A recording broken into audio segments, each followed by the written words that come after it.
Hi, everybody. How you doing? Welcome to the channel here, Stock Markets with Bruce. I'm your buddy, Uncle Bruce. It's Wednesday, February the 12th, 2025. Here we are. Nice to have you with us today. Another day of questions, intrigue, another fun day yesterday, and another fun day expected today. A lot of us are going, what's happening and why? We don't know. What's going to happen and why? We don't know. Who's doing this? Who's in charge of that? What does this mean? What does this not mean? And welcome to the party, pal. So we take the blinders off and get rid of the political blinders. Forget about who you like and who you don't like. You need to know something. What the hell is going on? And what direction is the market going? So I know what options to write. Because if you're here with me, you're an option writer. You create options that you know deep in your heart and soul have no business trading at the value they're trading at. And you're going to offer this garbage product to the gamblers who are desperate enough to hope and think and wish that they're right. And a stock will move higher or lower in a dramatic way right freaking now. And they're willing to gamble thousands of dollars per person, tens of thousands of dollars per person. And you're willing to take a percentage of their action. That's all you're doing. You're just a casino. That's all it is. You're a casino. And if you strip down the outer layer of a casino, what do you got? You go to Las Vegas and take away the fountains, and you take away the all the lights. What have you got? You got a hotel with restaurants and bathrooms and a lobby, and you got cleaning staff. And then in the lobby, instead of a lobby, you've got this gigantic floor that is full of slot machines and full of crap tables and full of blackjack tables. Not as many as there used to be, and a sports betting room over there. And you've got a bunch of desperados walking around. In some cases, you have full-time desperados walking around trying to make a living. And you also have, in Vegas, a number of folks are just here for a couple of days to have some fun and just forget about life back at home.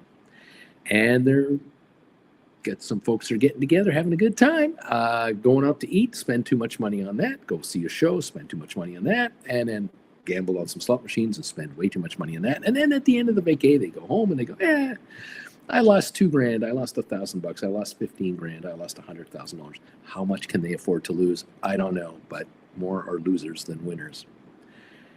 You are an option writer. If you're here with me, you're a stock option writer, and all you want to know, honestly, is inflation. Is it going higher or lower? Tariffs, taxes, and what about the stock market?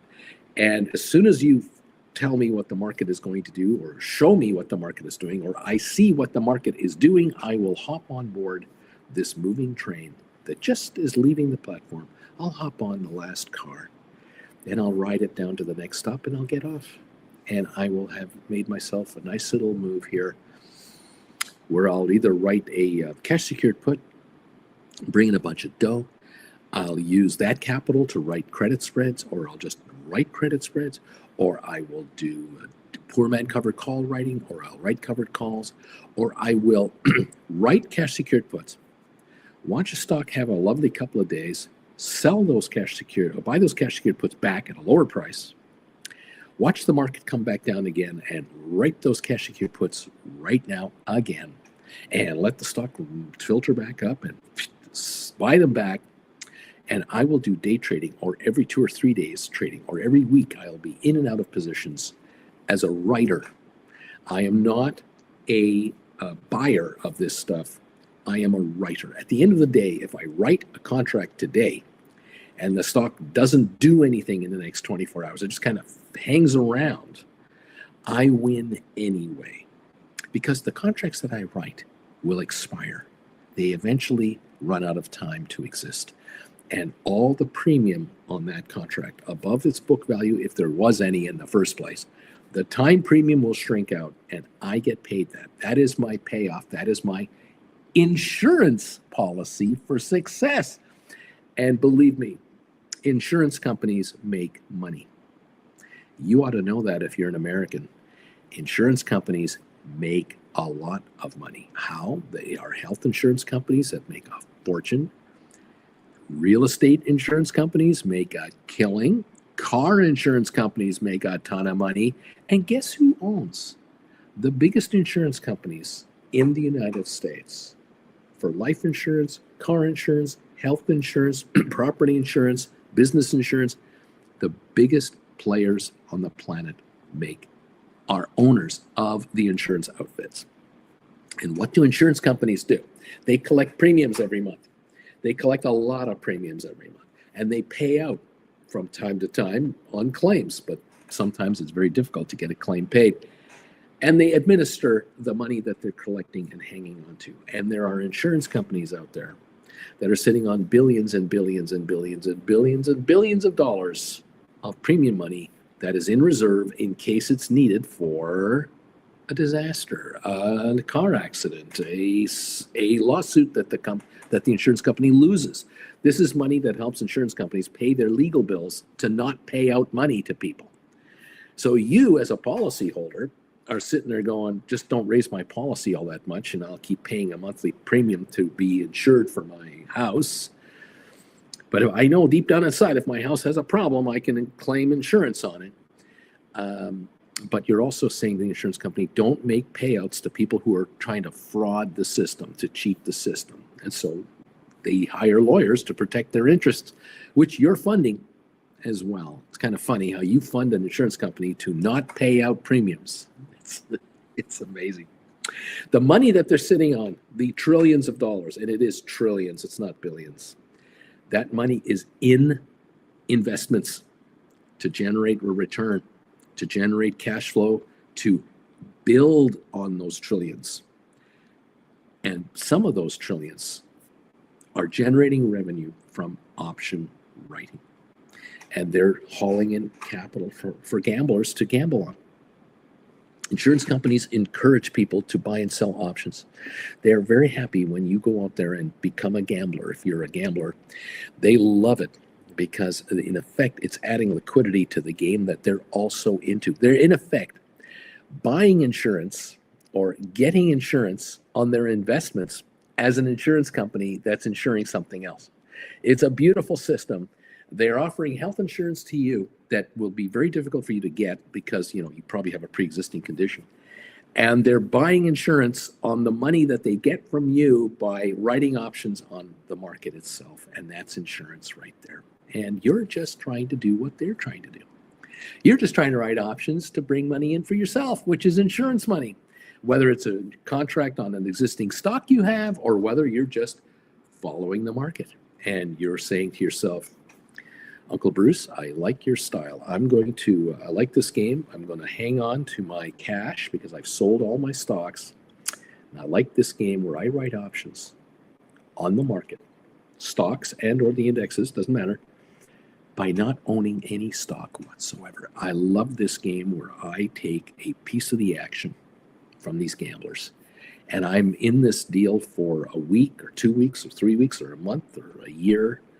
I don't have options that have more than a year or two to live because the longest option I can buy, if I buy a deep in the money call option on a stock that I'm going to use now to write permanent covered calls, they're 2 years out. I'm a short-term person here. I'm constantly rolling my money into other option positions. And the options you're into, the options you're working on, are the contracts that have no business being where they are in the value that they're generating. You're trying to write options that theoretically are worth far less, if anything at all, and you're selling them to buy them back later, and you're being paid to patiently fold your arms and allow a contract to go down in value so you can just pick it back up and go, that's it, I took my spread, I'm out of here, I'm working on the next one. You own nothing but cash, and you are king. Cash is king. There's articles now coming out, more and more articles coming out just the last 2 weeks now, talking about the Magnificent Seven might not be the stocks to own anymore. The stocks you may want to really own, they say, whoever those they people are, those theys, They say the stocks you want to own are the companies that are cash rich and cash flow rich, not asset heavy or heavy with debt. In other words, you don't want to own Ford. You don't want to own General Motors. You don't want to own a company with a factory and a whole bunch of their wealth in machinery that makes stuff. No. You want to be into companies. They say you want to be into companies that just turn cash over all the time, so that they're in the digital business. Like, for example, Microsoft. Why don't you be in Microsoft as an investment, or maybe get into part of like Amazon, because Amazon makes money moving packages, yeah, but they don't own the packages. They just move them. Amazon doesn't own any merchandise you buy from Amazon, because you're not buying product from Amazon. You're buying product from Amazon's clients who have product and are using Amazon to sell it. Amazon is just a shipper. They're just a fulfillment center kind of place where buyers of goods and sellers of goods come to this website to conduct business. Amazon takes their slice of the action and ships packages out, receives packages, ships packages. Nothing personal. They don't make a damn thing. They don't manufacture any product. Amazon does not need to buy iron ore, nickel, cadmium, copper, steel, aluminum, and then make stuff. Anheuser-Busch needs to buy aluminum for aluminum cans. That's a problem. Anheuser-Busch needs to buy hops and grains and machinery to make beer. And they need to hire people to make the beer. And the beer takes time to be made. You can't rush beer making by minutes. Beer gets made at a certain quality level, gets packaged, and then shipped out, and must be sold in a certain amount of time or the beer goes bad. That's a cash intensive business. Now, you have to ask yourself, do you want to even own these stocks? Do you want to own a stock like Apple? Do you want to own a stock like Google? What does Google make? Google doesn't make anything. Google is a company that gets you together with me. Google owns this platform. I'm a Google entrepreneur in a way because I'm on YouTube, owned by Google. Do you see me buying raw materials to make this show? No. I have a pen to make notes. I got a computer to do my thing, but do I need one every week? Another one? No. You can trade Google all day long to make money off of Google without owning a single share of Google. You can just write credit or put credit spreads on Google. You can write cash secured puts on Google. Whatever turns you on and whatever you feel the stock is doing, or the stock's telling you the direction it's going, you go with the direction of the stock. Welcome to the party, pal. It's a whole different world around here at your option writers. It's such a difference. It's such a different world today than it was in the 50s after the Second World War and into the 60s from the dividends of the win of the Second World War, and the 70s, the inflation years, 80s, layoffs and all kinds of crises and financial problems. The 90s, it's a blur to me, but the 90s were just so unpredictable.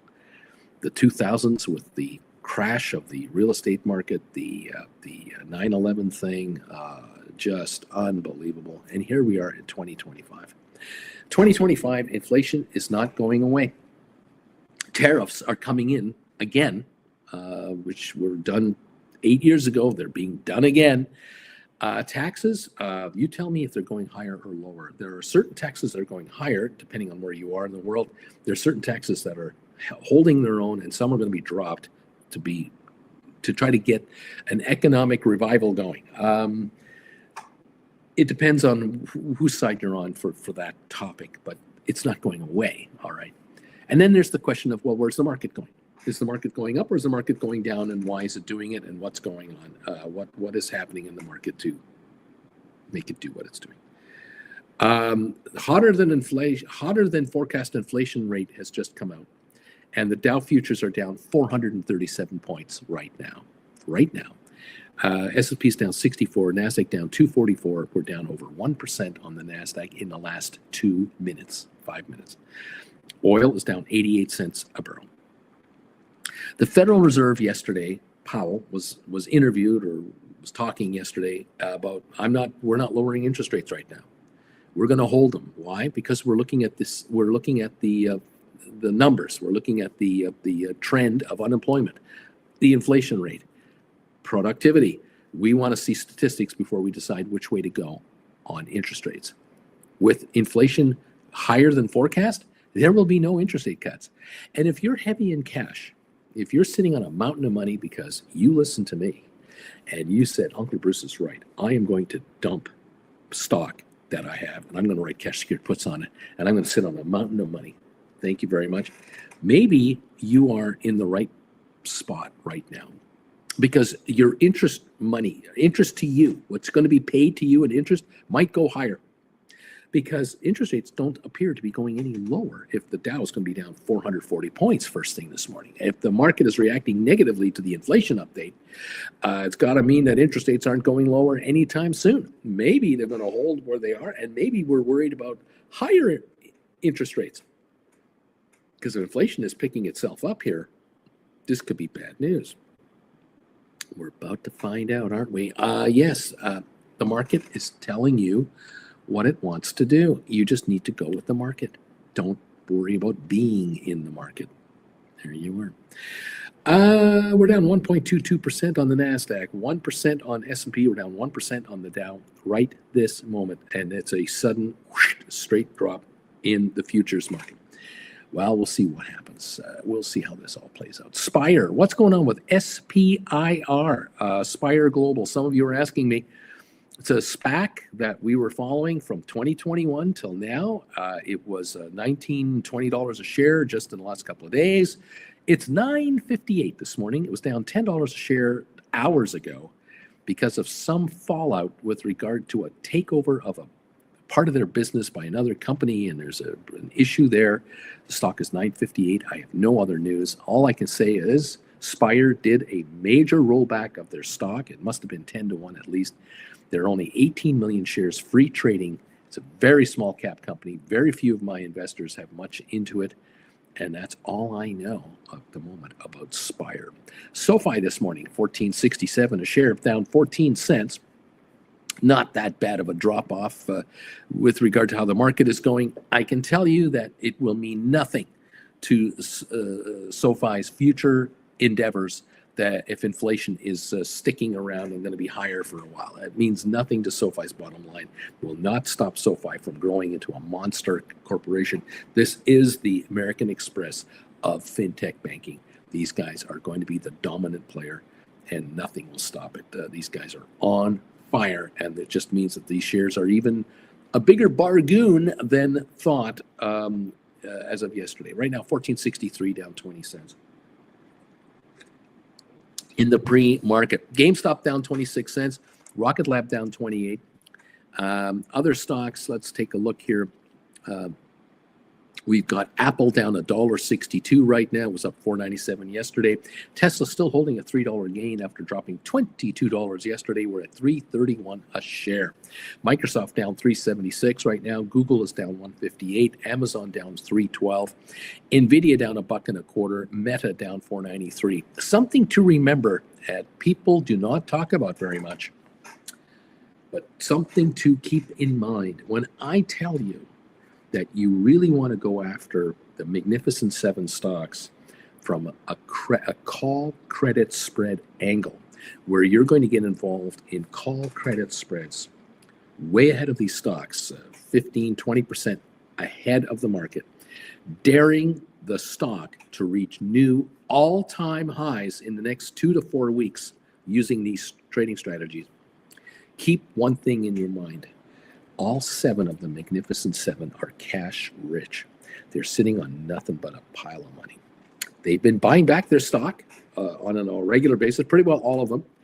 Nvidia, big time buyer of their stock, but they're only allowed to buy up 5% of their stock per year. It's the maximum they're allowed to do.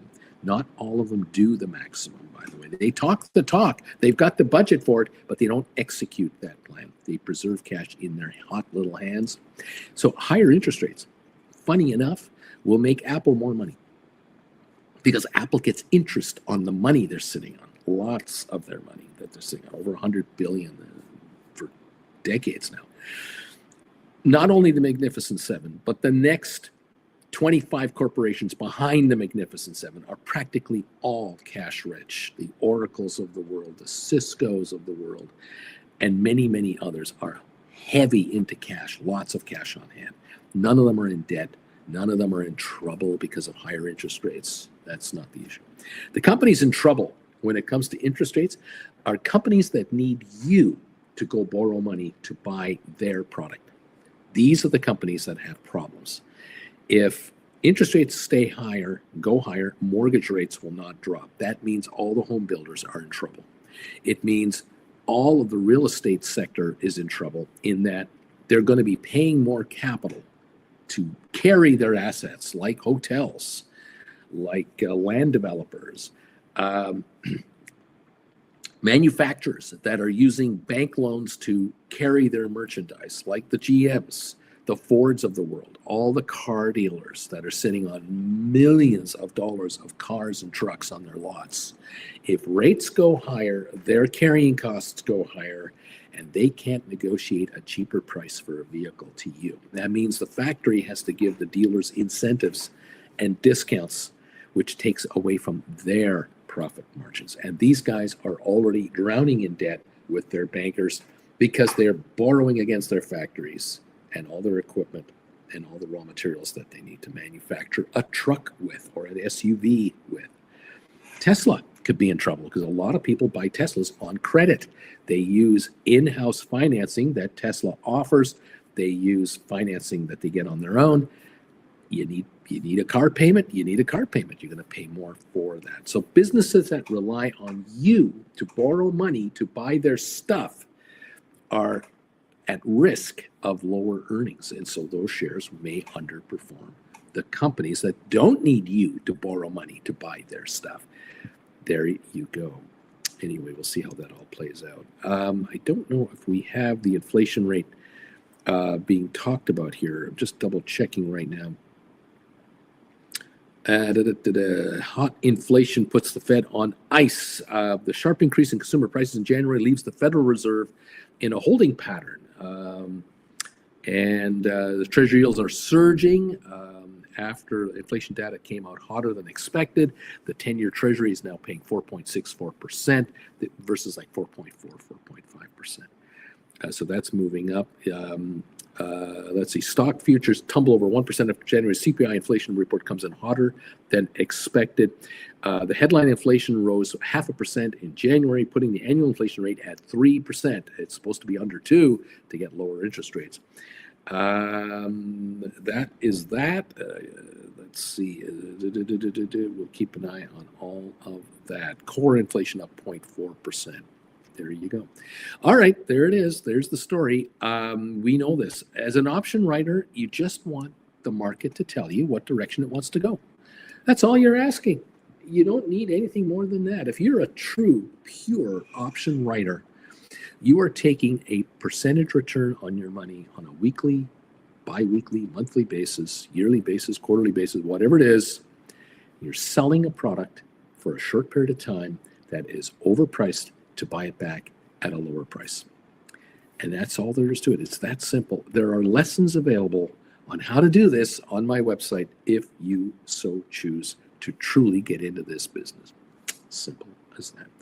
Welcome all to the program. Thank you for joining me this morning. Deep Value, the options is here already. Number 3, thumbs up. Stock Jockey number 7. Jeff is here.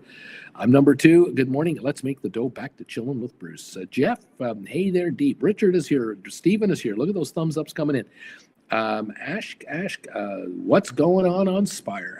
Rice, good morning. Robert, number 20, good morning. Jay Gill is here. Robert, I think I might be 21. Hector, I think I'm 21. Deep Value, I'm the 23rd, thumbs up. Corinne, I'm number 30. D.H. Ruda, I'm 31. Eddie Martin, I'm 33. Hit the thumbs up button. Tell me what number you are. Thank you all so much for helping out, giving us a shot in the arm from the YouTube analytics by hitting the thumbs up button early and quickly. Thank you very, very much. Jarrett, it's snowing in Cincinnati. Good morning to you. Wing Commander CPI is higher. Is anyone surprised? I was listening this morning to Bloomberg, and they were saying that one of the commentators was saying, I opened my envelope in the mail yesterday for my home insurance. And have you guys noticed this? He says, my home insurance is up 18%. They want 18% more for my premium every month than last year. Where is this 2 to 3% inflation rate? Where, has anyone around here noticed it? People are talking this week about having gone to Costco this past Monday, Tuesday, and they're going, have you seen the prices at your local Costco store? Going to an Albertson store or going to another store, have you noticed the prices of groceries lately? And have you noticed how little your dollar is worth all of a sudden? Your dollar is shrinking in value compared to the prices people are asking, or retailers are asking for goods. Jen and I went into an Albertson store yesterday, grocery store here, needed to buy some really basic stuff. We needed to buy 1 yellow onion. We needed to buy 5 potatoes. We didn't need a bag of 10 or 20. We didn't need to go to Costco to buy a mega bag of stuff. We needed 1 of this, 5 of that. So we went to the Albertson store. Walked into the produce department, which looks absolutely wonderful. It's beautiful. The presentation is phenomenal. And Jen is pushing the cart, and I'm saying, what are we here for? What, you've got the list. And she says, we need a yellow onion. I see some over there. Check them out. And I'm looking over to my left, and well, there's a beautiful display of onions, white onions, yellow onions, red onions. Oh, fantastic. I look at the price for the yellow onions per pound, and it said, and I could be wrong on this, but it said something like $2.49 a pound. And I'm thinking $2.49 a pound for onions? And then I noticed organic.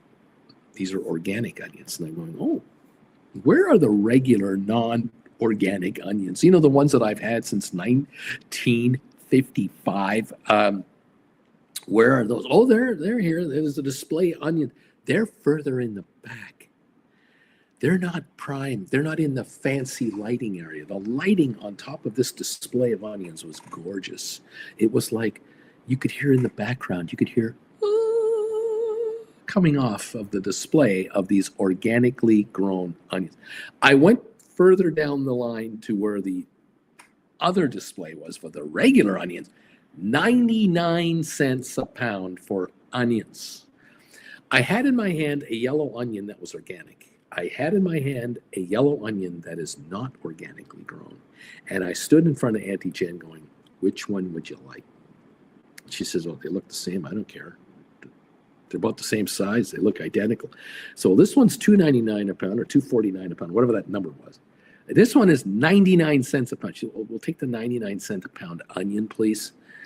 Thank you. Potatoes, same thing. Organic potatoes, beautifully presented, front and center. You can't miss it. It's the first bunch of potatoes you're going to see. Organic potatoes. And again, it's double the price of a regular potato. I thought, wow, like just, wow. Are the regular potatoes so bad for you? Or the organics are so good for you? Do you want to play that game? Unbelievable. I don't know if they're worth double the price or triple the price. I just, in my heart, don't think so. But anyway, wow. So I'm thinking to myself, what a retailer. These guys are sharp. Now remember, Albertsons wanted to merge with another big store retailer, and it was rejected by the Justice Department just 6 months ago.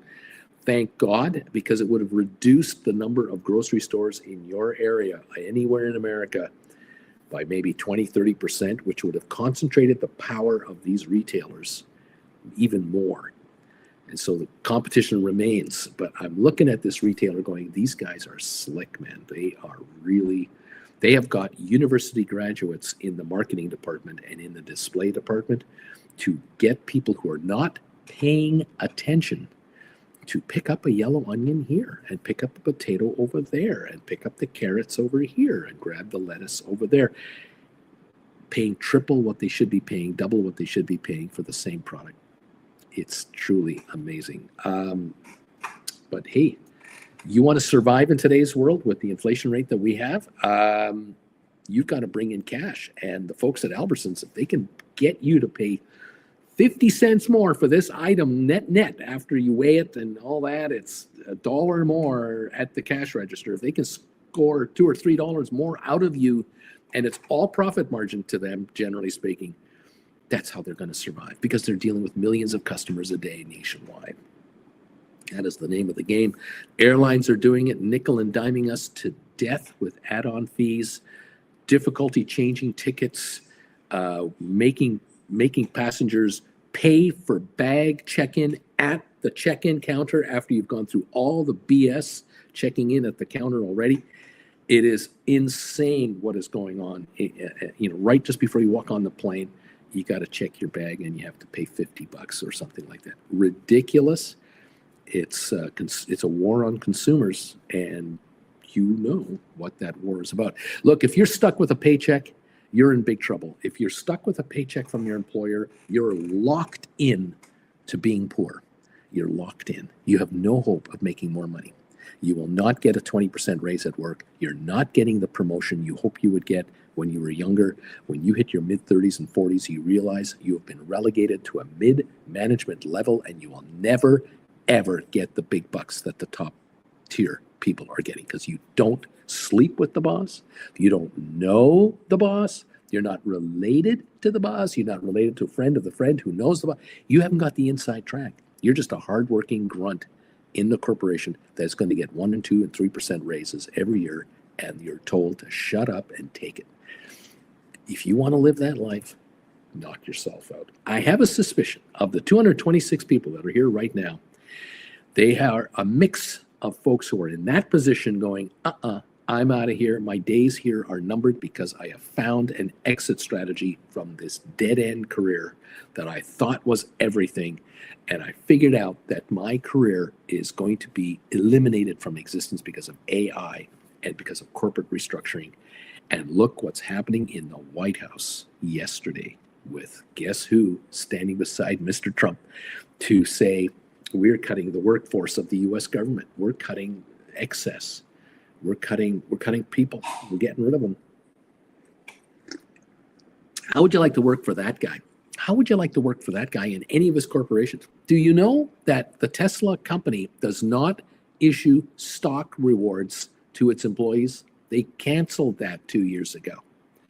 So none of the employees are getting Tesla stock as part of their compensation for their retirement or anything. They're just getting an hourly salary, and then they can put so much money into a retirement plan. I don't even know if Tesla matches it. They don't get Tesla stock. Only this guy gets Tesla stock, and his top lieutenants. They're the ones at the very, very top. And this guy is offloading and attempting to eliminate millions of workers. Now, all of you might be going, yes, this is great. We want our civil service to be cut back. We want government to be cleaned up. Super. Glad you feel that way. Doesn't matter to me. At the end of the day, though, this is infecting all of corporate America and Canada and Britain and Europe and Asia. This is a worldwide phenomenon. CEOs around the world have been told by their above people, their top people above them at the board level, cut expenses and increase productivity. And that means offload human beings. Your days are numbered if you think you're going to be at your company for the rest of your life until you finish working. Some of you will never be let go as long as you accept the crap that you're accepting. You keep taking the crap they hand you, they'll never let you go, because they know if you quit and they have to bring someone else in to do your job, they won't find anyone as good. They might have to hire another person to help that person, or they will have to pay another person 20 to 50% more than they're paying you, because you are a sap to take what you're taking without checking out your real worth. It's okay. I'm not mad. I'm just saying this is the way it is. If you're here, you're looking for a side gig. You've got an idea in mind that you can write options, bring in cash, and say goodbye to your boss. Welcome to the party right here. Welcome to this group of people who are going, it's time to make some money, man. These stocks are going down today. I'm going to be buying back calls for way less. My call credit spreads that I put out on all these stocks this past 2 weeks, Uncle Bruce, every one of my credit spreads are coming down, down, down, down, down. I'm going to be buying them back today. I'm going to be closing out all kinds of credit spreads and saying thank you very, very much. Luca is here, and he's the 43rd thumbs up this morning. Ciao, my friend. Nice to see you here. Appreciate you. SLG, Sharon, number 44. Giddy up, everybody. CPI just came out, says, Poppy J, look out. CKT, 47 thumbs up. Good morning from Harry. Hello, everybody. The man says, I always ask, how much will I make when I write options? The casino always wins and never loses. That's what I do. I always figure out how much am I going to make here. Matt, number 53, good morning. Thank you, everyone, for popping through here. Have you hit my question of the day today? Did any of you answered it? I think we have 171 results now from the question of the day, which reads, when I write stock options, I ask, how much will I make on this trade? That's what I ask myself. I don't ask myself whether I will win or lose. When I write options, I don't wonder whether I'm going to win or lose or not.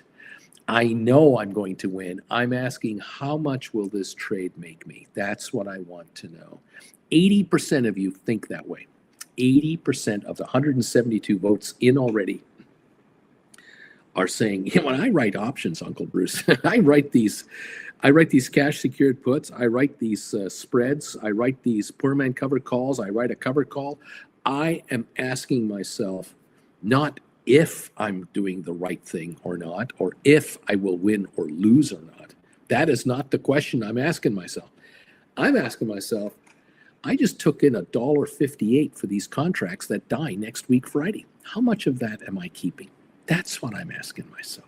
When I write a cash secured put for January 2026 and I get $6.50 or $7 a contract, I'm asking myself, am I going to give back 2 or 3 of those dollars when I roll into the next set of contracts for another 7 or something bucks? I'm asking myself, how much am I making on this trade? I don't ask whether I will make any money at all or lose money. Option writers generally don't lose money. Option writers are constantly writing options that have no business being where they are, or they're way overpriced. They might have a value, a book value, but their selling price is a book value plus a time premium that is insane. And they take it and they say, I'll hold the money. I'll hold the money for 3 months. It's okay. I'll hang on to all this cash for 3 months and I'll give you back 50%. I'll give back 40%. I'll give back 20%. I might give back 70% tomorrow or the day after tomorrow on a quick move. And then I will line up and rewrite another set of contracts that I know have no business being here, because there are gamblers out there with $5 trillion a week turning over, gambling on the option market, and you are taking slices of the action all the time. Welcome to the party, pal. I'm sure glad you're here. Kilowatt, there's a lot of red out there this morning. Isn't that something? What can I say? Let's go. What's going on? Hey, Luca, I just figured out that Leslie Nielsen was a Canuck. I had no idea that guy was a Canuck. Welcome, all of you. Thank you. Nice to see you. What else is going on here? Larry, good morning, everybody. Harry Lemquist is excited because Palantir can purge fraudulent voter rolls, and every company on earth is going to want how they can catch cheaters and so on and so forth. Larry Titus, thank you. Mark K, welcome. Free Range, thank you. Welcome. James of the Misty Tree. Sharon. Andrew, Google has absurdly high cash flow. It's Ryan. Uncle Bruce, thoughts on Spire? Talked about it. Bobby, hello. It's Ryan. 50% drop in pre-market. Giddy up. Let's go. What else is going on here? Bryson, good morning. Number 69 today. Who else is here? Bobby, I was thinking ASTS may pull back a few bucks. 18 to 27 in a week could be too fast. You never know. Could be. You never know. Good morning, Lorraine. Good morning, Flint Creek Soap Company. Jeff Glass. But Trump promised me he was going to immediately lower inflation and everything would be cheaper. I thought he said, isn't that what he said? Welcome to the party, pal from Stock Jockey. Lorraine, number 74 this morning. Giddy up. Charlie, I've noticed everything going up. Vegetables getting more expensive. Peppers, cauliflower, broccoli, all going up. Uncle Bruce, Beach Boy, SMCI had a meeting last night. Numbers are good. Stock up 10% pre-market. My cash secret puts are shrinking. Yay! Nice going, buddy. Hector, CPI is a bit hot. Fed's not likely to lower interest rates. That's it, Hector. Christina, I buy organic 80% of the time. Well, you can afford to. You're an option writer. You make nothing but money. Charlie, good thing you're an option writer. Christina, see, one indeed. Charlie, laughing out loud. Lorraine, their need to cut down on mismanagement and waste demand. CPI is always higher than they estimate in January every time. Aldi is great, says John Jacobs. David is laughing. Who else? Kevin is saying the CEO admitted in court they engaged in price gouging in the company due to lack of competition, all while trying to buy the competition. Oh wow, look at that. Alex Palantir call credit spreads are shrinking. Meta call credit spreads are going to look pretty. AMD call credit spreads shrinking. You know what? I like this game, Uncle Bruce. I really like this game. This is fun. Zed Estate number 91 today. Stuart, I was number 68. Markdowns. I'm the 95th. Thumbs up for Uncle Bruce today. Alex, I think I'm 92 here. Good morning, Uncle Bruce, and my fellow simpletons and degenerates. Welcome, all of you. And it's nice to have you here. Lorraine, I was trying to close my business before COVID. As of the date, it's not closed. I only get an email from the state and federal government maybe every 6 months. People are working from home. You figure it out. Lorraine, business license. Crazy. Doug, I'm lucky, 35 below. Very cold here in Alberta. Yikes. Unbelievable. Jeff, middle-class people believing that billionaires are looking out for them and that they're going to cut waste and not just funnel the money into their own pockets as a whole another level of stupid. There you go. One is going neat. Mike, thumbs ups. Number one, Stock Jockey going giddy up. Yippee-ki-yay. Well, taking crumbs of the action, but working up slices to then the whole cake, number 91. Giddy up. Welcome all to the program. Let's go. Doug says Canada wants to slap a 100% tariff on all Teslas coming into the country in response to the criminal shenanigans in the White House, all hell bent to destroy our economy. There you go. Henry, morning from OC, Uncle Beat. Is that Orange County? Welcome, my friend. Savage of Wall Street. Hey, sold NVIDIA, $115 cash secured puts. Excuse me, everybody. Welcome to the program. Let's just double check where we're at right now. Hold on a second. Here we go. Okay, there we go. Sold NVIDIA, 115 cash secured puts, shrinking. Looking at Tesla, 190 cash secured puts, 27 again. Also to sell some Unity, $20 cash secured puts expiring in 2026 for $6. Gonna buy back my $25 SMCI credit spread sold 2 weeks ago. All my covered calls decaying. I'm having fun. I like this game, says the Savage of Wall Street. Margin called, hey, good morning. A new politician has empty pockets to fill. Alex, the Savage of Wall Street, getting it done, sir. You're getting it done. We open in 16 minutes. We're going to start trading here. We're going to see what the market wants to do. The Dow is still down 406 in the pre-market. S&P down 61 and NASDAQ down 246. Notice how the markets are not down 1,000 points. We're not down like catastrophically 3, 4, 5% at all. Yeah, it's down, but it's not like really down. Interesting over there. 1454 on Sofi right now, down 29 cents. We've been as low as 1440, and we were at almost $15 this morning. We're going to jump around. Of course we are. That's what this stock does. That's what the market does. Double checking right now on the 10-year note, 4.64, 4.65%, about a 0.1% increase in yield on the U.S. 10-year. The currencies are under pressure. The euro is dropping to 103.4, down from 103.75. The Japanese yen is falling against the dollar. It was around 152.5. It's now 154.4. The pound is falling from 124.5 to 123.9. So currencies are falling off. On Asian markets, we closed down a third of a point for the Asia Dow. Japan and Hang Seng, Hong Kong, Shanghai, they were higher today, but they're closed now. Europe is negative a little. The British market, 0.07 of a percentage point. The German market virtually unchanged, but it has come down. And the CAC 40, the French market, has fallen.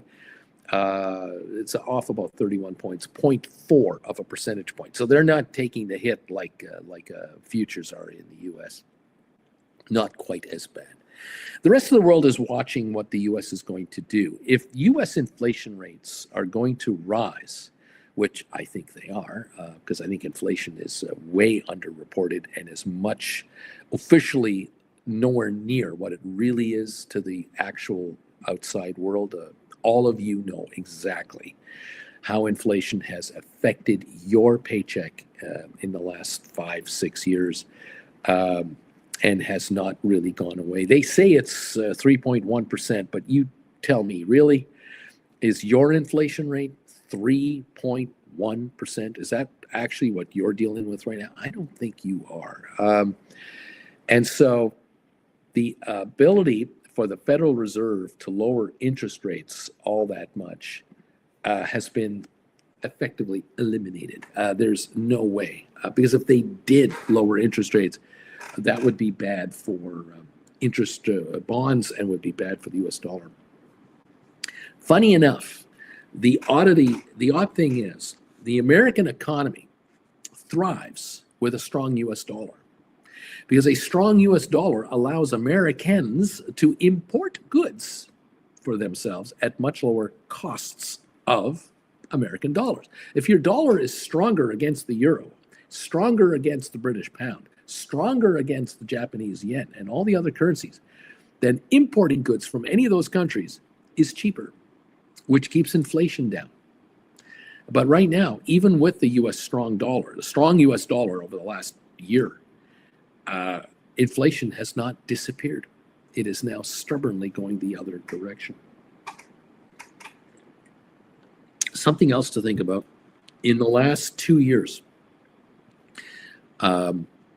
employees of corporations, generally speaking, have been able to get raises, much better raises than 2% or 3%. A year or two ago, General Motors, Ford, Chrysler, USPS, FedEx, the airline pilots, the flight attendants, they all were threatening strike action against their employers. We all remember American Airlines, United, Delta, Ford, GM, USPS, FedEx, major employers of American corporations. The unions representing these people were holding out and pushing for a substantial wage increase. In Canada, the Canadian postal workers held off and were on strike through Christmas for big fat pay increases, which they got. And it happened in Canada among many other unionized employees. The problem is that these are 4-year deals. These aren't 1-year working agreements. These are 4-year contracts, more or less. And they are bumping people's pay up by 8 to 10% a year for the next 3 to 4 years. And so deep inside the economy of North America, deep in that economy, are these increased costs that are pre-baked in, that are happening whether FedEx likes it or not, whether United Airlines likes it or not, Southwest Airlines likes it or not. They've all had to settle with huge pay increases of 30, 40, 50% pay increases for pilots over the next 4 years, and so on and so on and so on and so on and so on. Which means the pressure on inflation is not going away. Pressure on inflation is going to be maintained. So the answer in Washington is, can we reduce our federal workforce by 10% and have only 90% of the federal workers working for us instead of what we have now, which would be eliminating 200,000 jobs. And that will keep the heat off of the deficit, because one of our biggest expenses as a U.S. government is the people that work for the U.S. government. So can we be more efficient with fewer people and be better, have more efficiency for the American people as a whole? All Americans agree that's a great idea, except don't take my benefits away from me. Don't take away the services I count on. As long as it doesn't affect me, I don't care what you do. Well, that's the attitude all over the place. And something has got to give. Something always does give. And one of the areas that you have a problem with is when employees feel that they're about to be let go. Guess what they start to do? They start to look for a job somewhere else and are not focused on the job they've got as a whole. So your entire participation rate of buying into the Kool-Aid at work drops. The attention rate drops. Objectives get harder to reach. The other thing is the private sector of North America, and in particular in the United States, the leading economy in the world.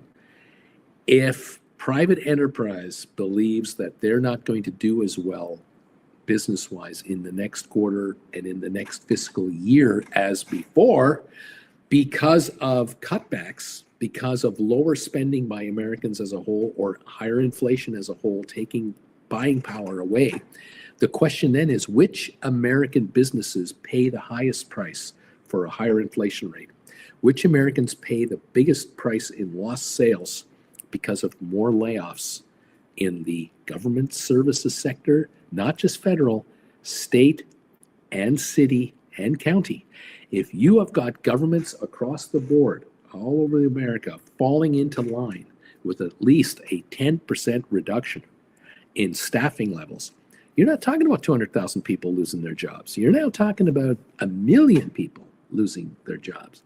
And 1 million job losses in the public sector, which does pay people $50,000 to $250,000 a year, depending on how high up you are, that will hit certain geographical locations of America harder than others. These are folks with mortgages. These are folks with car loans. These are folks that are not going to get a new car this year or next year or the year after because they have a worry that they might not be employed anymore, and they don't want to take on a truck loan for an $80,000 F-150. They don't want to take on an SUV from Ford that's $60,000. They don't want to take on a Jeep from Stellantis that's $55,000. They're going to hold back. And you only have a 3 to 5% holdback, just a slight pullback of new home sales, auto sales, furniture acquisitions, Maytag refrigerators. You got a recession. You have got an economic recession on your hands because this economy and the stock market has been priced to perfection. And everyone is expecting the U.S. economy to grow by 2 to 4%. And if you take that potential away from the U.S. economy, you got yourself a Germany. And what has Germany got right now? Second year of a recession is what Germany has. France is into a third year of a recession. Spain is out of recession. Why is Spain thriving? They say, remember those guys, they say Spain is thriving right now. What is Spain doing right? Spain has opened up tourism. Spain is promoting tourism big time. Spain is attempting to bring people into the country to come and spend a week, have a holiday. Spain got whacked when Brexit passed and when Brits were forbidden to come to Spain and spend as much time as you like because you're an EU member. The Brits started selling off their condos 3, 4, 5 years ago because they knew they could only spend 90 days a year in their country as a visitor. And they had to go through all the bullshit of passport control and immigration and customs duties and what have you. Many of them walked. They walked and they sold off. Spain took a while to recover. Now it is recovering. But the problem for Spain is that the jobs that have been created in Spain are low-paying minimum wage jobs. Hotel room cleaners, Uber drivers, tour guides. We're not talking fancy-dancy factories hiring $200,000 programmers here. That is not happening in Spain. Spain is growing from the bottom up. Spain has decided to go to race to the bottom. Spain is trying to get as many of the low-paying jobs as they can possibly get to get people working. The problem is you've got university, college educated people, or people who could easily pass university and college classes, working in minimum wage jobs, surviving, not thriving. And that is a cancer that is going to eat that country from the inside out. That's the bad news. So I don't know. We'll see how that plays out. In the meantime, you're an option writer. You're looking at me going, Uncle Bruce, what should I be doing? I say you should not be holding stock right now. You should be cash rich, stock poor, and you should be writing cash secured puts to bring in huge premiums on your money. You should be earning daily interest on that money. You should be looking at credit spread trades, call credit spreads on the Magnificent Seven, where the liquidity really is. Looking at 1 to 3 week to 4 week to 5 week contracts only. That's really where you want to be. You want to quit your day job. You want to be cash flowing your way out of a job. You're going to do it that way. You're going to cash flow your way out of work by doing credit spread writing, whether it's puts or calls or both at the same time, condors. And you're going to stay way away from the market. And that is how this game is played. We open in 3 minutes. I thank you for joining me today so far. Thank you for those of you who have become members of this channel in the last couple of weeks, last couple of months. Gold Bagel members, you guys rock. We will be on tonight, Wednesday night, 7 o'clock Eastern Time, prime time live with yours truly for just Gold Bagel members only. Become a Gold Bagel member immediately. Upgrade your Chillin' membership to Gold level membership. Join us tonight. Let's talk about what happened today. Let's talk about the option strategies you're working on. Ask me questions about what do you think, Bruce, about this strategy? Should I be doing these puts? Should I do this credit spread? How long should I do it for? When should I get out? What are your thoughts? I'm here. It's like a one-on-one, except it's with a group of Gold Bagel members only. You're surrounding yourself with fellow option writers who think like you think. It's the family that just makes money in this market. Become a Gold Bagel member, viewer of this channel, and let's take in some dough, because there are gamblers out there just giving it away. Ridiculous. You have to take their money. You must take the money from the gamblers. You cannot ignore it. It is being handed to you on a silver platter. You are crazy not to take the dough. We're going member-only commentary right now, as we do every day, if I remember. If you're a member of this channel, Chillin' member or Gold Bagel member, you now can comment here as we start to trade, as this market is about to open in 2 minutes. If you're not a member of this channel, you can watch for free, or you can always make a comment on this channel. If you're not a member of this channel, you can do it through a super chat. Send me a $1, $2, $5, $10, $1,000 super chat and say hi. I'll probably say hi back. If you ask me a question with a $1,000 donation on a super chat, you will get my attention. There's very little doubt of that. But you're all welcome to join us, follow along, and get richer. Become part of this family, and let's go, baby. We're here to make money, kids. It's nice. Welcome all, welcome all, welcome all, welcome all. Okay, good morning, good morning, good morning, good morning. Savage of Wall Street. I mean, good morning, my fellow simpletons and degenerates. Jeff Glass, looks like selling Sofi cash good puts on the way down yesterday, using proceeds to buy deep into money calls was poor timing on my part. Not a problem at all. Savage, next up on deck. ASTS, Sound, Riot. I wish I had more money left. Then again, I've been saying that for years. I'll just keep adding 50 shares here, 12 shares there, 9 there. Portfolio keeps growing. Mandu number 5. Good morning, everybody. Savage of Wall Street. Damn it. My block function is not working on YouTube. Certain noises must be blocked. Touch grass. Anyone who's been in the markets know that expecting fiscal transparency in government is a crapshoot. The Savage of Wall Street. Las Vegas numbers came in. Revenue down 40%. Ouch. Then again, I think they priced themselves out. $99 for a buffet and $120 cheap rooms are not cutting it. Exactly. And if you're going to go to a hotel and then they want to nail you a $50 resort fee and the pool's closed, BS. Yeah, thank you, Vegas, but no thank you, Las Vegas. You want to go to a show for $200? I don't think so. I don't think so. You want me to buy a drink for $7, $8, $9, $10? You want me to buy a steak at a restaurant for $80 a person? I don't think so. The slot machines over there is where you make your money. That's where you're supposed to make your money. And if you're not giving me decent odds to make money, I'm not coming to the party, and I'm not going to give you all this other capital. Sorry. But then again, Vegas went unionized completely. Vegas is owned by 4 corporations, 5 corporations. They own the Strip, and they have all unionized employees that are now restricted from saying hi to you. They don't talk to you because they don't know who you are. They don't give a crap because they can't do any other job but the job they've been given, and they hate their lives. There are a lot of workers in Vegas that are not happy people right now. They're stuck in dead-end unionized positions, and no matter how hard they work, they can't make any more money. It's a different town than it was way back when. But hey, so is the world. Welcome to the party, pal. The Savage. Beach Boy, the Savage is annoyed. This will certainly crash the markets. Savage, I love Madrid and Barcelona. Beach Boy, you in Spain right now? Mr. Premium, a happy Wednesday. Time to fill our pockets. Time to fill our pockets. Poto, BG, yep. Tom, Sweet Kid, Kino, Savage of Wall Street, Beachy, I'm not annoyed, just puzzled as to why Google switched up settings to block on here. Alex, wow, there's some royalty in that chat today. We just need a certain pile dancer, and the gang is all here. Margin call, neat, neat, neat. Larry Titus, Bruce, I'm ringing the bells. Neat, neat, neat, neat. Here come the knee emojis to encourage the Knights of Knee to bless this market and make you all much richer than you are now. Welcome all to the party. Thank you for joining me today. Thank you for filling in the poll question.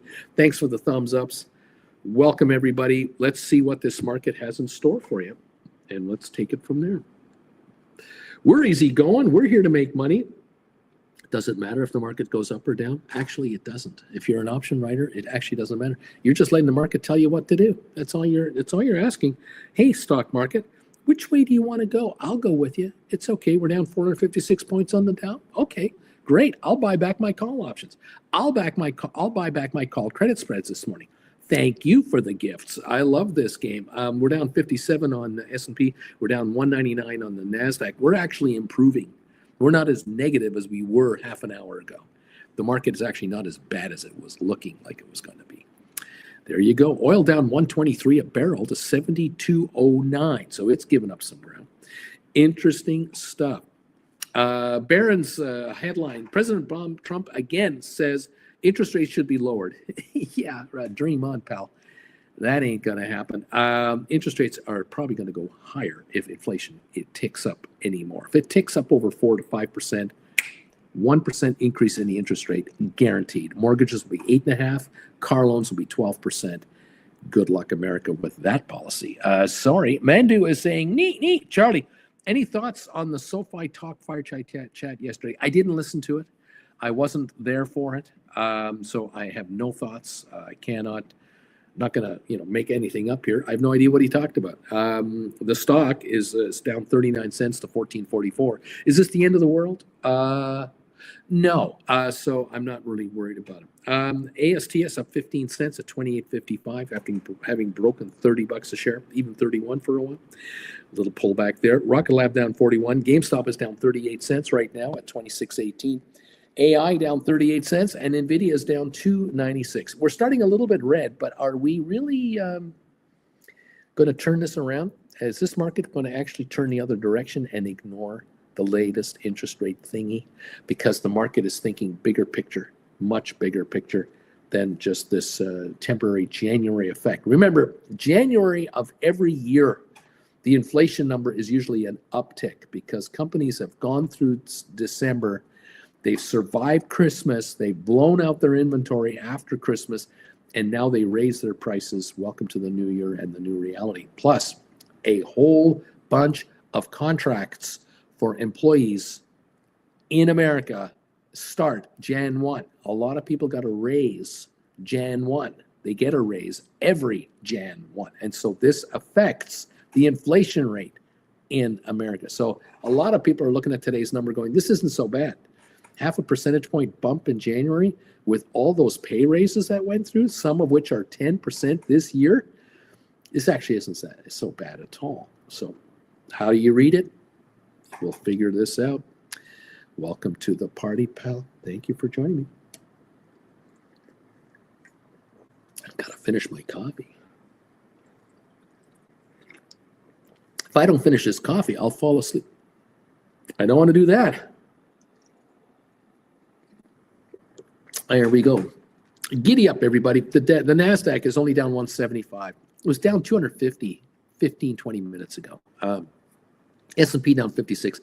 The Dow is down 440, not down 450 or 460 or 500.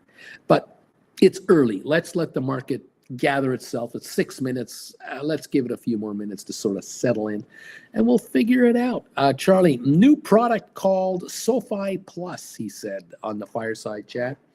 It's subscription banking. $9.99 a month gets access to more services, better interest rates on loans, and tone of the one-stop shop talk. Seemed like good news overall. There you go. These guys have plans. Okay, they have a vision here that the street does not fully appreciate yet. It's not like they're ignoring it. It's just they're not aware of how deep into the future SoFi is looking and how far they're going to go. They have over 10 million members now. They're going to have over 12 million members by the end of this year.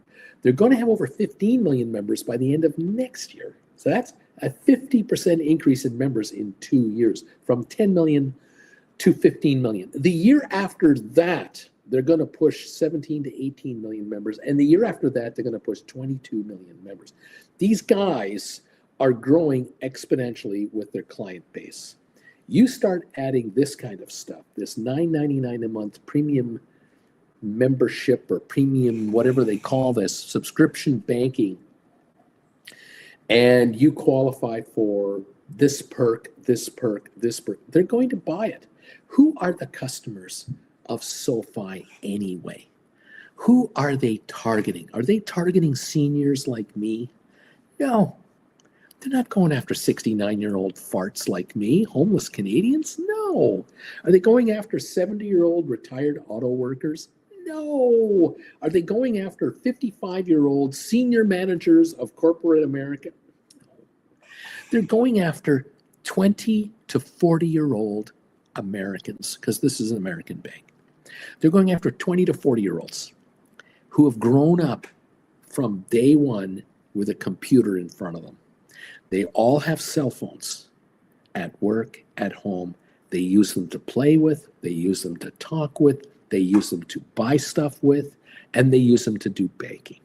And they are used to the Prime membership at Amazon.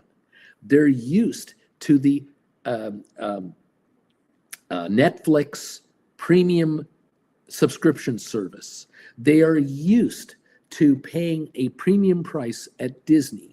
They are used to paying a premium price to get the best service for whatever they love to do on their sites. They're used, some of them are used to paying a Gold Bagel membership fee to the Uncle Bruce channel to gain access to this guy's noggin over and above everyone else out there so that they can make more money. They see value in the increased service being offered. Gold Bagel members of this channel know that if I'm a Gold Bagel member of Uncle Bruce's channel, I have way more access to him than anyone else does. And I want to be with him half an hour before he goes on this show every day. I want to be part of that group. I want to be with him Wednesday night, or I have the ability to watch the rerun of his early show and or Wednesday night's Primetime Live when I'm good and ready to do so. Whereas if I'm not a member of this guy's channel, I don't get access to that additional information. I don't get a chance to ask him questions as easily.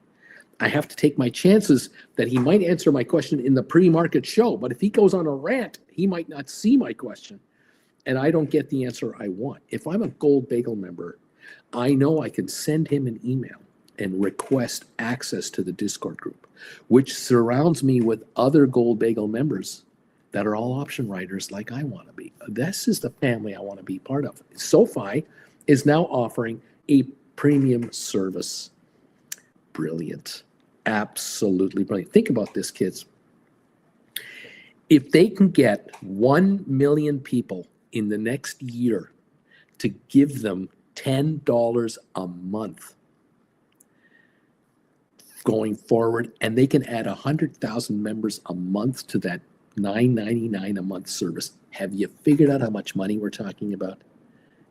Is it hit you at all? $10 a month from 1 million people. That's 10. Isn't that 10 million a month? It's 10 million a month, 120 million a year. It's all profit. I mean, how much is it going to cost Sofi to offer this service? What does it cost Sofi $8.99 to offer a $9.99 service? No, no. As soon as they break 1 million, the cost to them, it shrinks like you can't believe because of the economics of scale. So you get this company to 15 million members, and 1.5 million are $9.99 a month members. What if it's 20% of them? What if they have 3 million people paying 30 million a month, 360 million a year to Sofi just to be part of the premium group? Is 300 million profit to these guys? That's 30 cents a share in profit, which is more than they made last year for the entire bank. This is huge. This could be incredibly huge. It encourages people to take more services.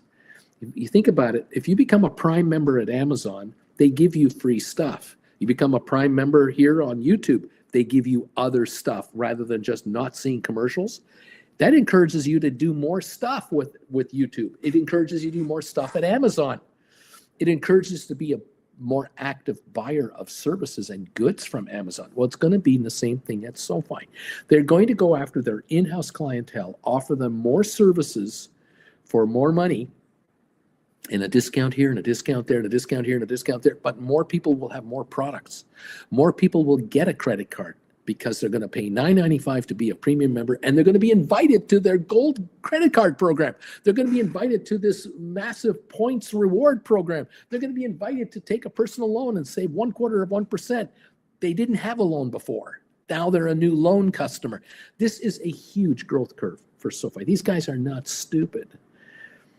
Noto is sitting there going, we think we can get 30% of our people to become Prime members. We think we can get 30% of our people, not 5 or 10%. Uncle Bruce is talking 10%. It could be 30 to 40% of the people taking this deal. What if in 2 years from now, Sofi has 20 million members and they have 5 million people spending $10 a month with the company to be a primary customer? 600 million a year of added revenue to the bank. You're talking about becoming a monster. Okay, remember your bank, if you're old enough, do you remember the days where you would open a checking account and it would cost you $9.99 a month to have a checking account? Do you remember those days? I remember those days. I remember those days when it was $24.99 to have a checking account. You could have free checking. I remember when they lowered it to $9.99 a month and gave you 5 free checks a month, and then you paid 50 cents a check after that. So it covered the power bill, it covered the water bill, it covered your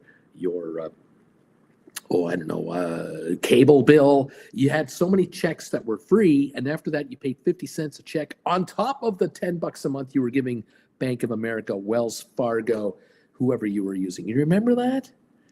These guys are doing the same thing. They're just saying, hey, we're going to give you premium services. We're going to give you savings. Spend more, save more. Does that sound familiar to you? Amazon is the king of this. Look at Costco. You can become a regular member for $65, or you can become a premium Gold Bagel member for $130 a year. And what do you get? A 2% cash back. You get 2% cash back if you're a gold level executive member at Costco. Executive member, not a Gold Bagel member. An executive member at Costco, you get 2% back. What is the point of being an executive member? To get $130 back every year. If you can get $130 back from Costco, it costs you nothing to be a Costco member. You see, because you're spending $2,600, spending $5,000 a year. You spend $5,000 a year at Costco, you get $100 back. Hello. Look at Sofi. Sofi is going to have millions of members paying them $10 a month for this service. Millions, which will bring in billions of dollars. Over the next 10 years, I bet you SoFi will collect $5 billion in cash from their clientele because of memberships. 5 billion and more, because they're going to have 20, 30, 40 million members. There's going to be 10 million of them paying $10 a month. There'll be 20 million of them paying $10 a month. You'll be crazy not to pay $10 a month to be a SoFi member. Stock is $14.61 right now. SoFi. The stock is $14.61.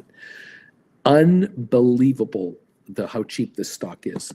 They're trading at 39 times estimated or existing earnings, 39 times earnings. I think they're going to double and double and double and double their earnings every year for the next 5 years. That's what I think. So if it's 40 cents now and it's 80 cents next year and $1.60 after that and $3.20 after that and $6.40 after that, at $6.40 a share in profit, the stock is $14.62 right now. You're paying 2.5 times earnings 5 years from now, 4 years from now. Are you a patient investor? Are you 35 years old and expect to live at least 5 more years before you die? Can you make it to 40? Can you make it to age 45? Then you might want to be a SoFi shareholder now. You might want to be a cash secured put writer of SoFi now. You don't even have to own the dang stock. You got cash instead of the stock, and you've written cash secured puts against it. And you're saying to yourself, I'm writing 1 year out cash secured puts on SoFi, Jan 2026. And during this year, 2025, the shares want to reach 17, 18 again, 19 or 20, first time ever, 21, 22, S&P 500 inclusion and everything else. I'll roll my $20 cash secured puts to $25 cash secured puts. I'll buy my 20s back for $3 and I'll sell the 25s for $6, and I'll take $3 a contract more in cash into my hands and keep going. The stock wants to go to 23, 25, 26. I'll buy the 25s back for $3. I'll write the 30s. Heck, I'll even write 32s and I'll bring in $8. Pay 3, bring in 8, another 500 into my hand per contract. And I'm writing more contracts every single time because it's growing and I'm earning interest on the money in the meantime. Let the stock go. Great. Stock wants to fluctuate for a while in a $5 range. Fine. The puts are shrinking out because of time value. When I buy them back, they'll be that much cheaper. Maybe I won't buy back my $20 calls or $20 puts. I won't buy them back for 3 something. I'll buy them back for 2 something. I sold them for $750. I'll buy them back for $250, and I'll write another set of contracts for $750, bringing in $500 a contract more. How patient are you? How willing are you to stick with a winner? If you were patient in 1980, if you were patient in 1980 and you bought Apple stock on the offering, $24 a share, and whenever you got paid, you bought some more stock, and you bought some more stock, and you bought some more stock, and you eventually had 500 shares of Apple, and then they split and they split and they split over the first 10 years of existence. You ended up with 15 shares for every share you had, and you did nothing. And you let Steve Jobs get fired, and you let the company get run into the ground, and you kept buying the stock, and you never stopped, and you never stopped. Eventually, you're sitting on 5,000 shares of Apple when Steve came back. And then he introduced a brand new item called the smartphone, the iPhone. And you stuck it out, and you stuck it out with more stock splits. Now you're sitting on 20,000 shares, 30,000 shares, 50,000 shares. And what is Apple trading at right now per share? A measly price of $231.96. And you still didn't sell. You're a millionaire, multi-millionaire. From 1980. Well, it's 45 years ago. You're not like 16 anymore. You were 25 years old then. You're not 25 now, but you've done well. Okay. Well, SoFi, you don't have to wait 45 years for the payoff. SoFi, you've already seen all the growth, the pains, the growing pains. You've seen all that. You've been through it for the last 4 years. 2021 was a SPAC. 2022, they tried to become the bank. They finally got that done in 22, 23. SPACs were attacked by the SEC in the meantime. SoFi stock went down into the 4s. You stuck it out and kept buying. It went back to the 5s and 6s. You kept buying. It ran to 8, 9, came back to 5, 6. It went to 10, 11, came back to 7, 8. You kept buying it, buying it, buying it. You're sitting on SoFi. You've sold SoFi and written cash secured puts. Great. You're now going to get very wealthy from here on out because you're no longer in the $4, $5, $6, $7 neighborhood anymore. We're not going back there. We're going to 20 to 30 to 40 on SoFi. It's going to become part of the S&P 500. End of story. It is going to join the S&P 500. It's just a matter of which month. You just have to go, well, you let me know when you're ready because I've got cash secured puts, baby. I'm sitting on a mountain of that money, and I'm quite happy to wait this out because I'm not going anywhere. I'm young. I'm under 60. I got 5, 10 years. This sucker is going to make you rich. Let it make you rich. Let Noto make you a very wealthy person. Give Noto a chance to make you wealthy. He's becoming a multi-billionaire. Why don't you become a 100,000-aire, a 500,000-aire, a 1 or 2 millionaire? Let Noto do it for you. And you pick the way you want to do it. Stock, cash secured puts, credit spreads, you figure it out. Welcome to the party, pal. 1464 on SoFi, down 18 cents a share. What a joke this is. What an absolute winner this thing is. Thank you to Charlie for this comment right here. Just filling me in on what you saw there. This is huge. Charlie, SoFi reeling in customers and never letting them go. Cross-selling to other products, loans, credit cards, mortgages, refinancing. Exactly. Once you're into SoFi as a customer, you're all in. You're going to get all into SoFi. Absolutely. Good morning from Brian. Lisa, hello, Uncle Bruce, catching in from Hong Kong, baby. I'm in Hong Kong. Hello, Lisa. Beach Boy, Uncle Bruce, SMCI is running. Looks like it. Liz, what's up, says Beach Boy. Lisa, I've been taking some lovely profits on Spire. Covered calls at various strikes, 20, 25, 30, and 35 for May and August. That was easy.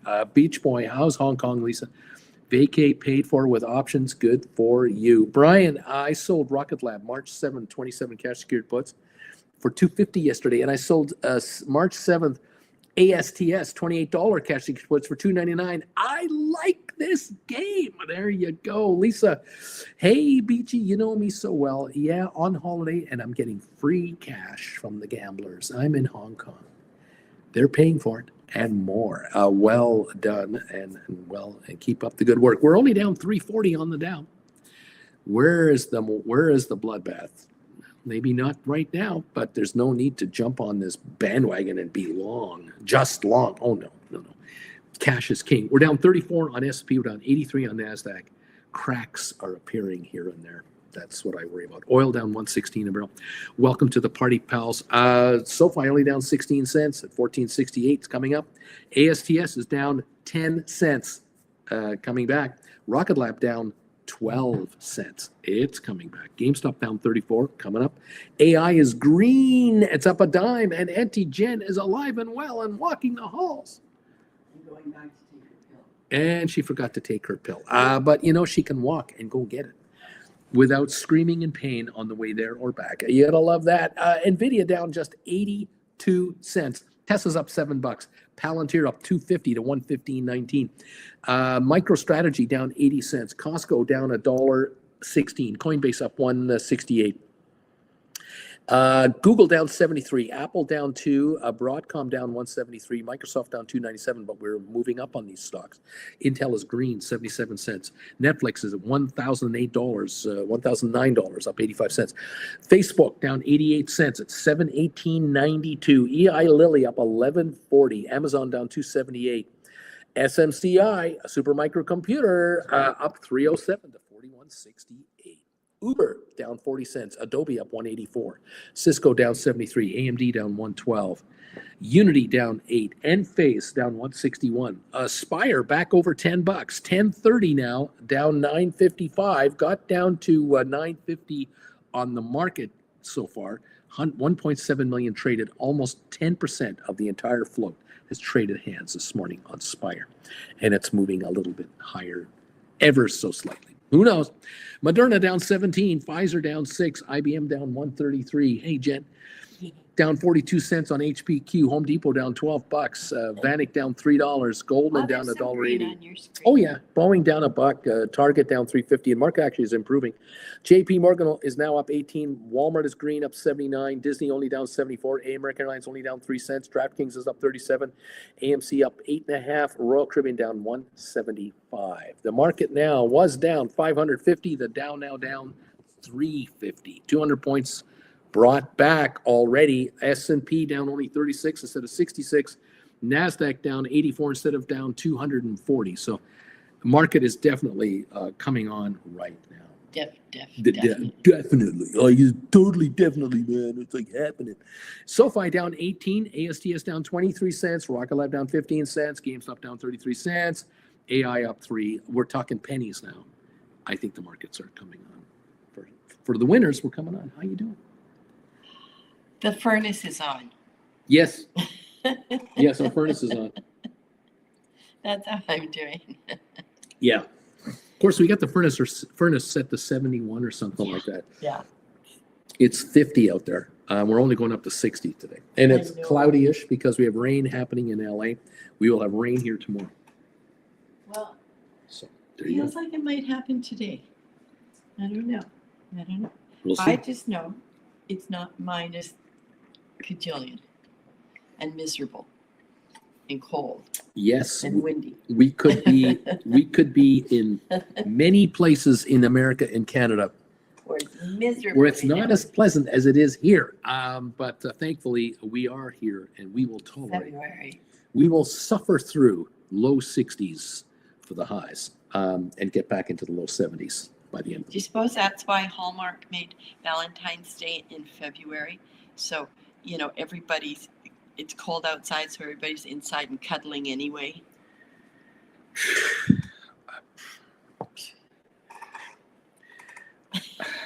I think there are other reasons why they did that.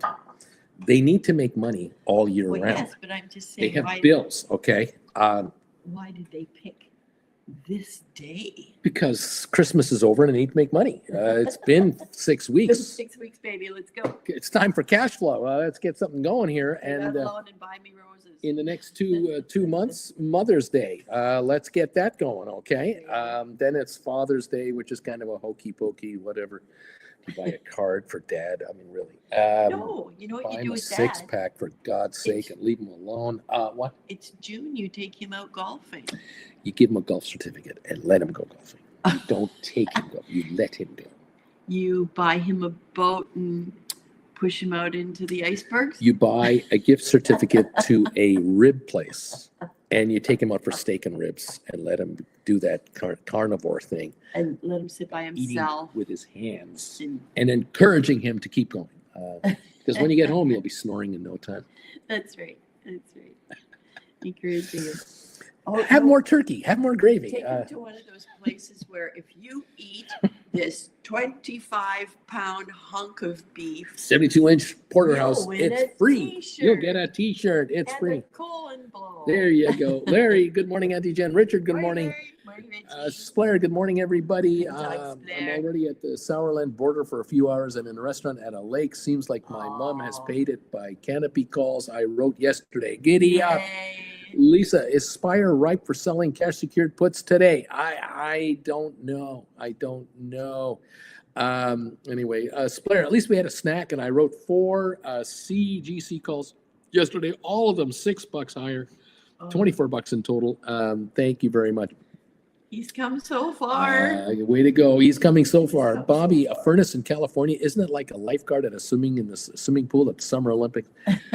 Lisa's in Hong Kong this morning. Spire, August 10, cash secured puts going for a 225 premium. Unbelievable. Tom, the great outdoors. What can we say?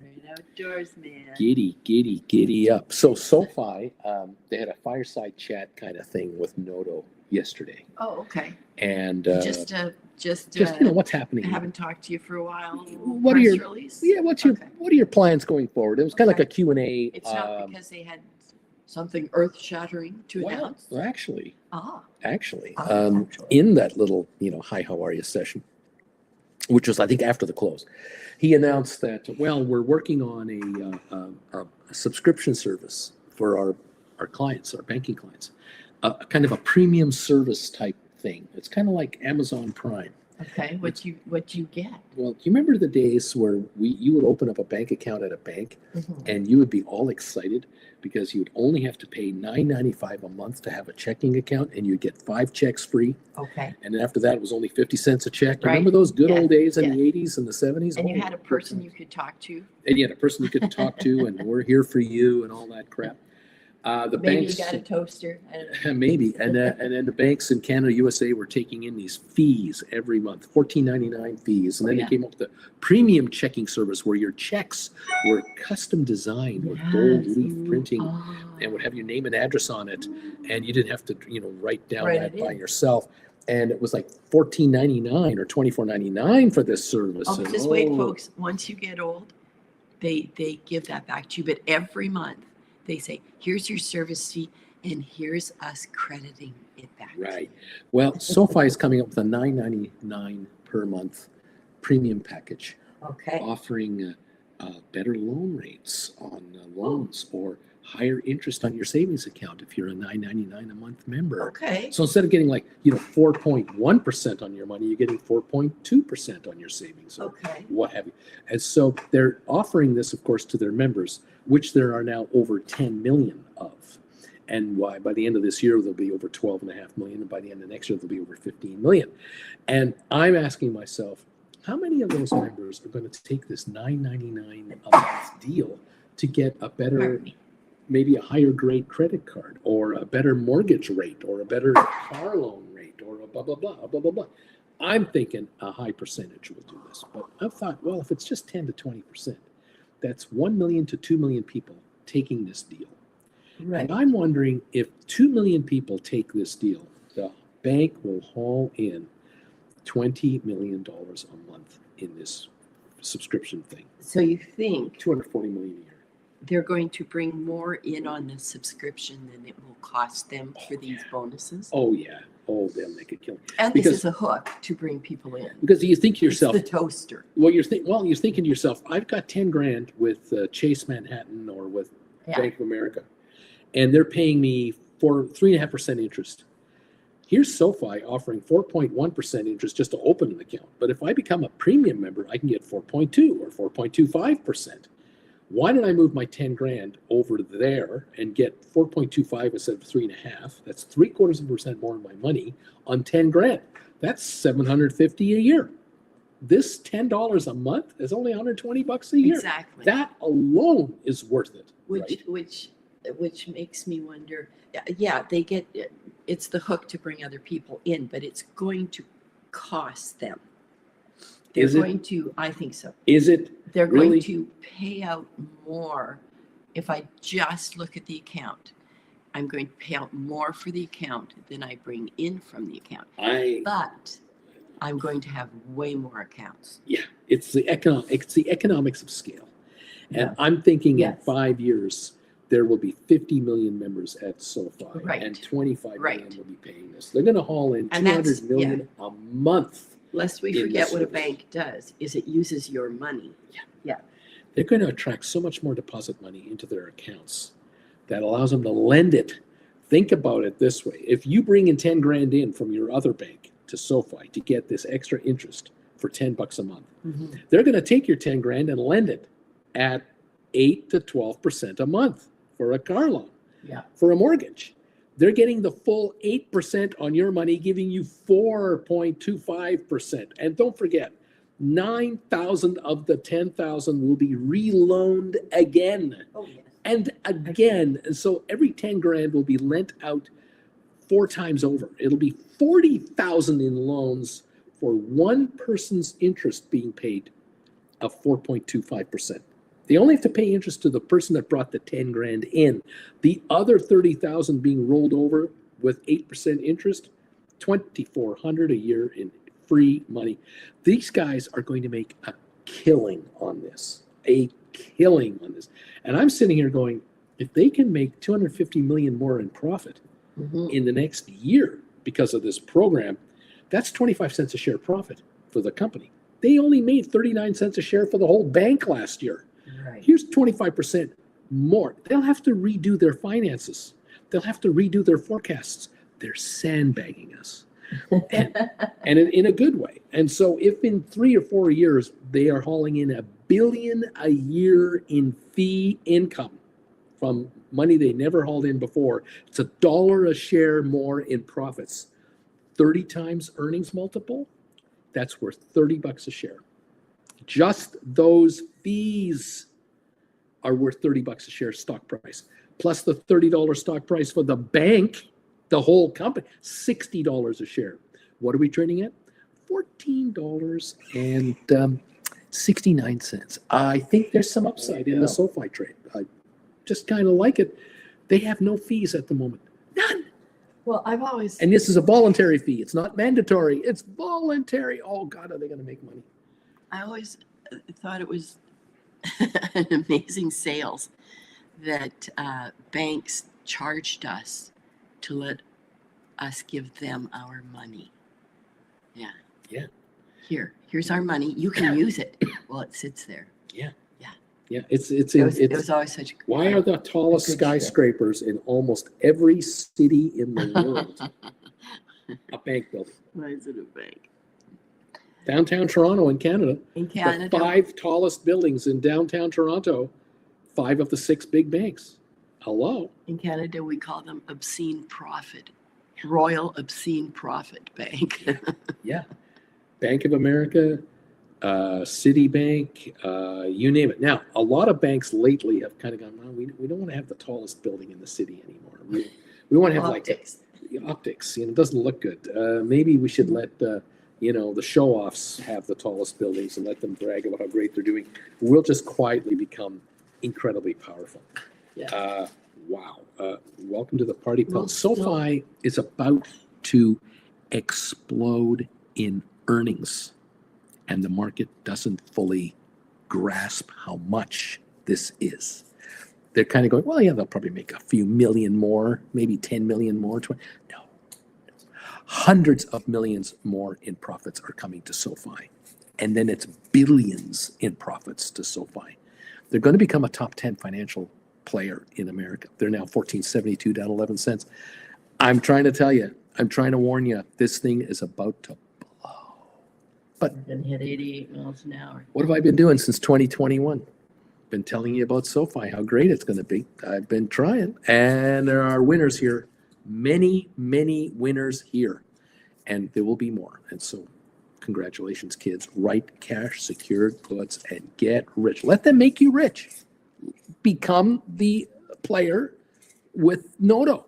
Do what Noto does. Let him make you rich through cash secured puts. Easy peasy. Let the boy be your dog. Let the boy be your dog. Please let me be your dog. I promise I'll be good. Let me sleep in your bed. Let me sleep in your bed, please. I'm already in your house. The Hurley boy. Oh my gosh. Welcome, everybody. Welcome. Let's see what's going on here. James of the Mystery Tree. Also, with that SoFi Plus, if you set up direct deposit, the $10 a month is waived. There you go. Oh yeah, this is Just direct give us your deposit. money. Just send us your deposit for your paycheck every 2 weeks. Yeah. Let's get 5 million people to do that. 5 million more to do that. Oh yeah. Makes budgeting way easier. Oh, your life is so much simpler for you. And we'll make your life so much simpler. And then we'll lend out that money 5 times over. Oh, think about the interest rates. Think about their credit card. Think about your trouble. The credit card division, 22% interest rates on your money. Of course, they're going to give it to you for free. I mean, come on. Oh, they're your friends. We're your friend. Then again, compare them to any other banker, and you're going to go, this is a no-brainer. Of course, I'm going to go with SoFi. Of course, I'm going to go with SoFi. Yeah, my existing bank doesn't give me this. My other, institutions I've been with for decades, they're not handing me this kind of convenience. I like these guys. Yes, I like this game. Welcome to the party, pal. Yeah. Anyway, there you go. Splair, we're planning to stay 2 cities, 2 days, 2 places. Splair's traveling. You got to love it. Way to go, buddy. Mandu number 5. Good morning, Auntie Jen from Good Mandu. morning, Mandu. Good morning, kids. Yeah, Oh, Jen, fun, Blair fun, is fun. out there enjoying the reaping his reward. We're so happy for Splair. We're so happy for all of you out there who have done well. Lisa in Hong Kong right now because of the gamblers. Love it. Yeah, and Get everyone out there, else. live your best life. All of you out there who are either traveling or picking up a new television, Or 65-inch TV, paying off your loans, changing your lives, going into Lazy Boy and buying a new electric recliner. Whatever you're doing, wherever you are, whatever you're So doing. you don't have to sit up straight while you're on your phone doing your orders. You can recline. That's right. That's right, baby. That's right. Giddy up, kids. So what's it going to be this morning, Mr. Farmer? Well, I was thinking of a bagel today. You were. I was thinking of a bagel with cheese and maybe ham and maybe some turkey on it. Oh, okay. And maybe a little bit of that A little cold cutty. horseradish sauce Oh, on there. you want some Philippe's? Oh, Philippe's. Let's do some. Let's do some Philippe's hot mustard sauce. Let's do Did you that. see his little eyes? Just I forgot. he just got so bright and shiny. Since 1907. I'll see what I can do. Yeah. All right. Thank you. Thank you, Kent's mom and Kent. Thank you guys bringing me a container of Philippe's hot mustard from Philippe's double dip roast beef. And that is, we got to go there, Jen. We got to go take a drive into LA. It's on the upper right, the container. Oh, yes. Yes. No, I know where that But you know where everything is. We got a comment here from Kaiser Trip. $5 donation. Thank you. I was assigned Sofi on my cash secured put. My cost after the 1550. Should I wait to sell calls? Cannot sell stock till April 4 under 1550 because of a wash time frame. Oh, I see what you're talking about. I get you. So what should you do? The question mark. Well, if you were to sell calls, offer calls against it, that's one idea. Another thought, though, might be you could write cash secured puts using margin. You could hold the stock, not sell the stock, but use the marginability of the stock to write cash secured puts right now, depending on what's available to you, and then sell the shares when you're allowed to sell the shares under the wash rule. You might be able to play it that direction. It's a thought. As far as writing calls, well, you could try to write, say, March calls, April calls that might be 15s, 16s, 17s, 18s, 19s, 20s. I don't know what you'll get for them. You'll have to look at what you can get on them. If you're writing out of the monies that are going to expire theoretically or going to shrink, because again, they're out of the money and it's all premium, then take a look at that. On the other hand, you could write January 2026 $20 calls in the meantime.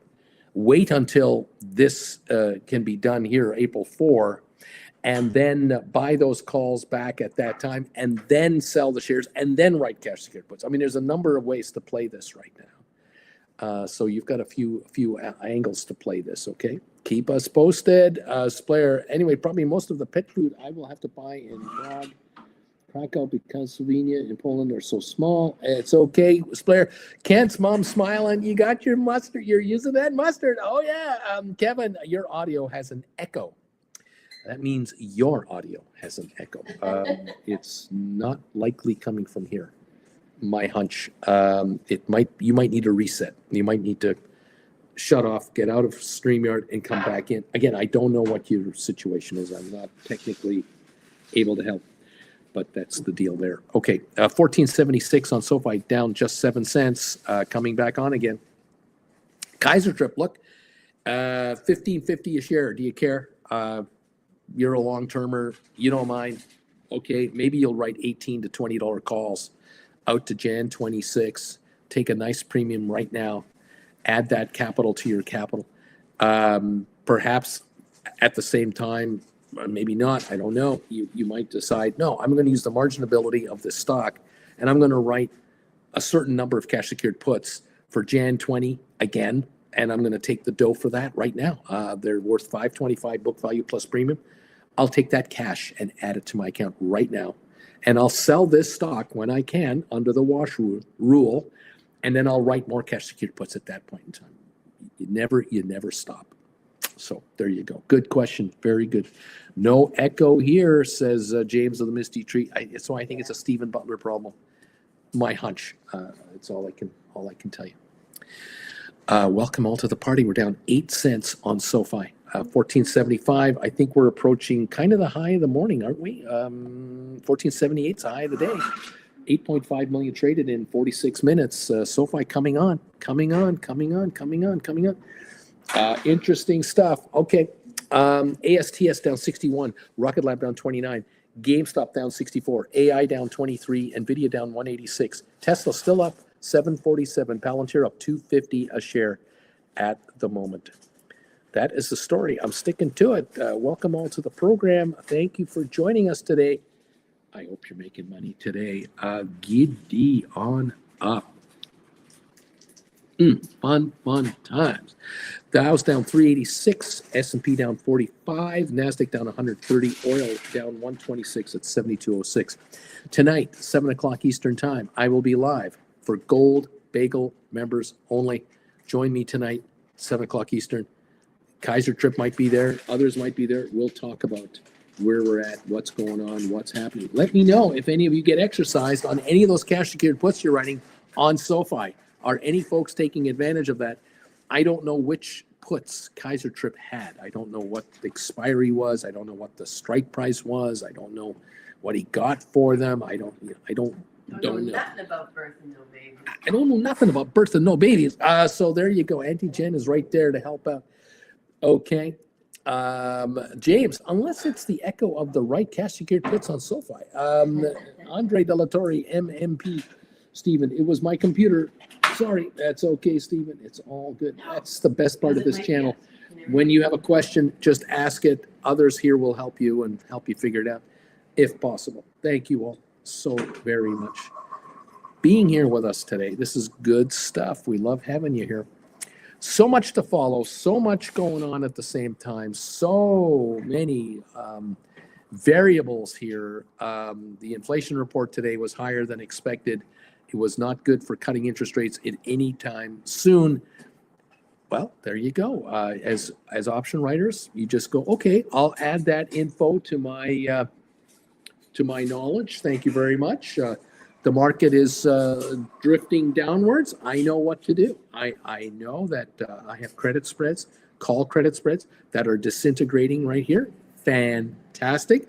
I know that I've got calls that I've written that are shrinking in price. Okay, fair enough. I'll deal with that. Did I get exercised on something? I will deal with that. I'll just react. I don't have to guess. I'll just react to it. Giddy up. Chad is saying here, I'm thinking about writing Rocket Lab cash secured put, $23 strike. Stock's almost $28 with an expiration of February the 28th of this year. It's coming right up in 16 days. The premium is $100. It's a 4% return in 2 weeks. I can't write spreads yet with my trading account. I'm trying to bring in weekly income. Hey, is there something wrong with writing a $23 cash secured put on a $28 stock?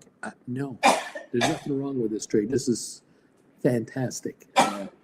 Yeah, a week from now, that contract might be sitting at $25. A week and a half from now, it might be at $5. Yeah, take this money. Yeah, take the dough. 4% 2 weeks. Thank you.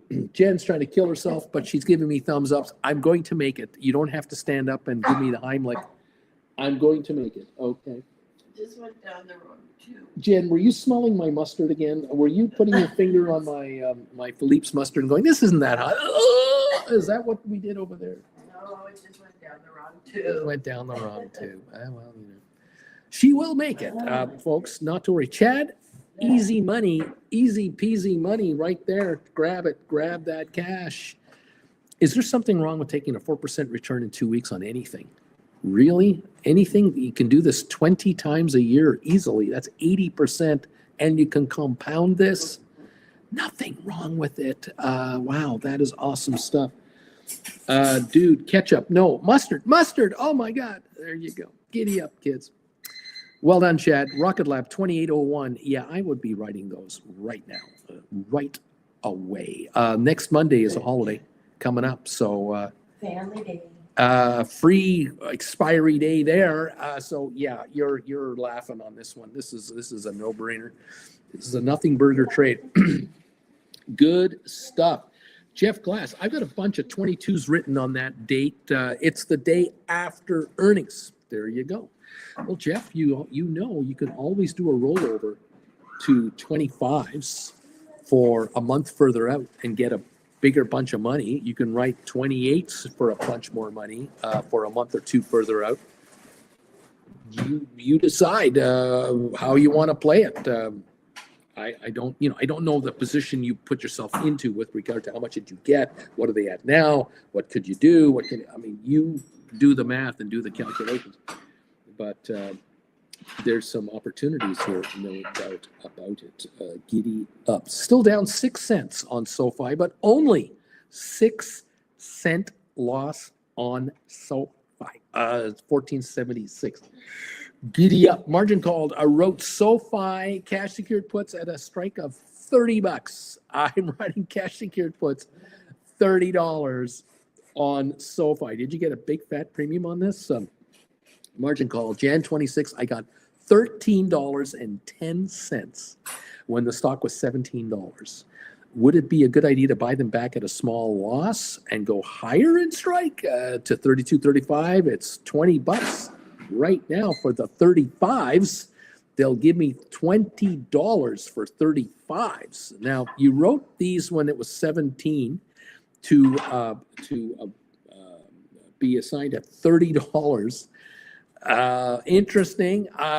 Obviously, if you're getting 20 for the 35s, you're willing to pay $15 a share to buy back the stock. It's up to you if you want to play this game. It's an increase of cash, isn't it? It's a higher hit. I don't know. Jeff, I got 120 for these when I sold them, by the way. Those were the $22 cash secured puts, I think. The day after earnings on Rocket Lab. So I got $1.20 for those. Now, Jeff, can you grab yourself $3 or $5 a contract if you went up in strike and out in time a month or two further, 2 or 3 months further? Can you bring in $3, $4, $5 a share more per contract? Maybe that is a good idea. Walter, good morning, Uncle Bruce and Auntie Jen and Bagel Familia. Thumbs up for Auntie Jen. Drink water. I'm number 149. Thank you, Walter, for the advice. Jen is fine. She's recovering. It's all good. We're going to make it. Water was the thing that started it all. It started with a glass of water. Oh, no. What can I say? It be what it be. Let's see. Walter, what happened with the Spire stock? We've talked about it a couple of times. Rugman is speaking again today, like he didn't do enough damage yesterday. So Rugman is back today. Well, there you go. Rugman, yoink, pulling the cape out from under the feet of the gamblers. What can I say? We're up 14 on AI right now, 32.12. We're climbing again. And here we go. It's bagel time. With this Time to get those stocks going up. sesame seed bagel with the ham, turkey, cheese. Oh, and that Felipe's hot mustard sauce. Can you smell it? That hot time. It smells so good. Ooh, let's see. Can you smell that? Can you? Oh, look at that. Mm-hmm. Is there enough Felipe?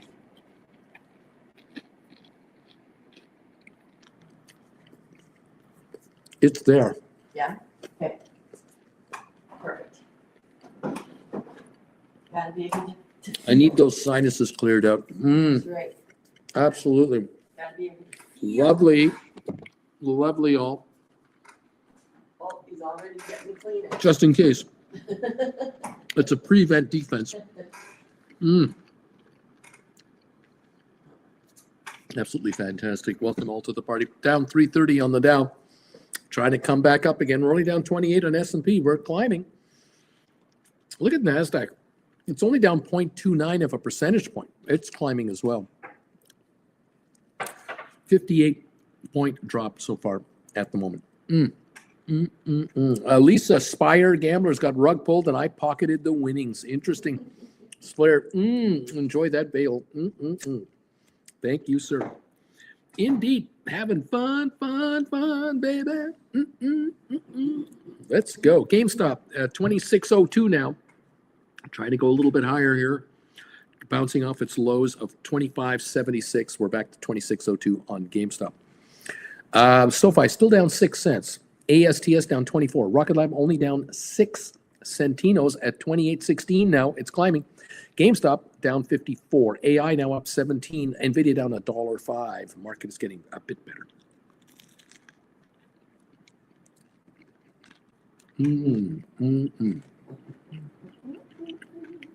Giddy up, kids.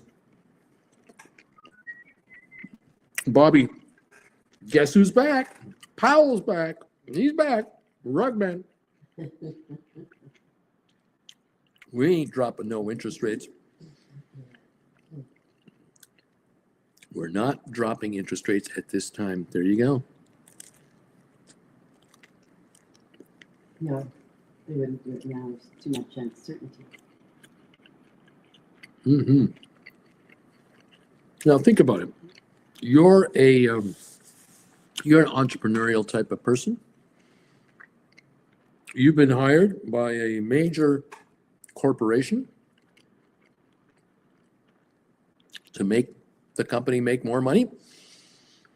You are into manufacturing, you're into importing and exporting, you have factories, you have contracts around the world with factories, thousands of employees, and the President of the United States is saying, we want companies to build factories in America to make products here, and we'll give them a special tax deal on any money they make to set up factories in America rather than charge tariffs on goods that you're bringing in. You got to ask yourself, what's the upside for the company? Because you're in charge of the whole corporation. You may find that people will come up to you and say, oh, you should build a factory in the United States. That would be a great idea. And you're saying to yourself, yeah, well, here's the thing. I have 5,000 employees. 3,000 are in the United States. 2,000 I have are not in the United States. They're in Asia. They're in Mexico. They're in Europe. I have a distribution center around the world for my products. I have an American brand name on my product, but I sell my product around the world. And I can make it in America. I can also make it in Mexico. I can make it in Taiwan or China or South Korea or India or Pakistan, whatever it is. It could be clothing. It could be appliances. It could be electronics. It could be anything. What's the best move for me long term? Because if I'm going to build a brand new factory in the United States or anywhere, it's a 20-year commitment, maybe 25. I have to buy the land or lease the land for 20 or 25 years. I have to buy the building and or finance the building of the building and all the equipment in the building through Wall Street and its backers. And that might be 5 and 10-year notes, might be mortgages, might be all kinds of commitments my company has to make for many years to come. The president today is the gentleman in the White House. The president in 10 years from now will be the president of the US, and I have committed to a 20-25-year plan for this factory. How are we going to be doing then? What are the rules going to be like? Who's going to be running the show at that point in time? What will tariffs be? Are there going to be any tariffs?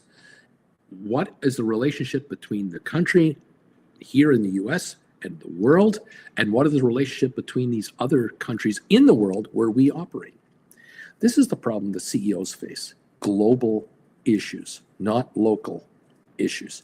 Politicians are local. Donald Trump cannot win a re-election campaign, or anyone in the White House cannot become president or a senator or a congressman with votes from outside their local area. So if you're the mayor of Cincinnati, you can't go to New York and seek votes to become the mayor of Cincinnati for another term. You got to get the folks in Cincinnati to vote you back in. If you're in Ohio, you need Ohio votes. If you're in the United States as a president, you need national votes. So what they think of you in the UK, what they think of you in Germany is irrelevant.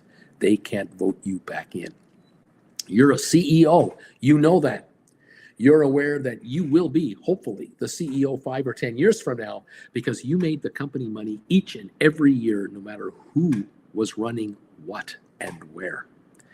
And you're asking yourself, am I going to spend $100 million on a brand new state-of-the-art manufacturing facility in Ohio, Pennsylvania, Illinois? And am I going to be able to extract phenomenal tax benefits from any of these states? Do I need to go to South Carolina, North Carolina? Do I need to go to Georgia? Do I go to Louisiana? Do I go to Texas? Will they give me a deal in Texas that is so juicy from a tax point of view, power rates, reliability, transport, you name it? Is that where I want to be? California? Maybe not. Maybe Nevada? Where, what, how, and how much? And if I can only get a 5-year extraction of benefits or a 10-year tax extraction, is it worth my risk to worry that in 6-7 years from now, I don't know who the president's going to be and I don't know what the policy is. And I might find that, the items that I make in Mexico, I can bring into the US for cheaper than I can make them in Mexico or in America. I can make product overseas, pay duty, tariffs, fees, shipping charges, still land them in Long Beach, get them to the places they need to get to be sold to the final buyer cheaper than making it in America. What do I do? That is the issue and the problem that these CEOs have. And there are CEOs with 1,000 employees, 5,000 employees, 15,000 employees, and 50,000 employees. And they're everywhere. And this is where they're going. I need consultants to help me figure this out. I need advice. And then I go to Wall Street, I ask them. I go to my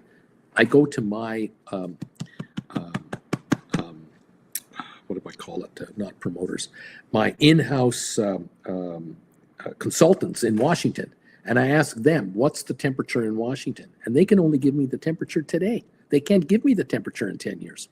Nobody knows. 10 years ago, in 2015, when you were looking forward 10 years, did you believe that in the next 10 years, we would have happened in Washington what has happened in the last 10 years already? Most of you would have gone, I don't believe it. There's no way that would ever happen. No way. And it did. And here we are. Try and figure this out. There's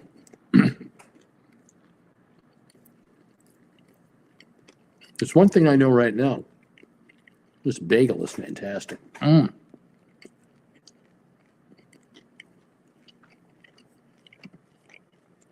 Dude, I took it easy today. Brought in $1,200 in calls. Took in $5,000 in profits off the table.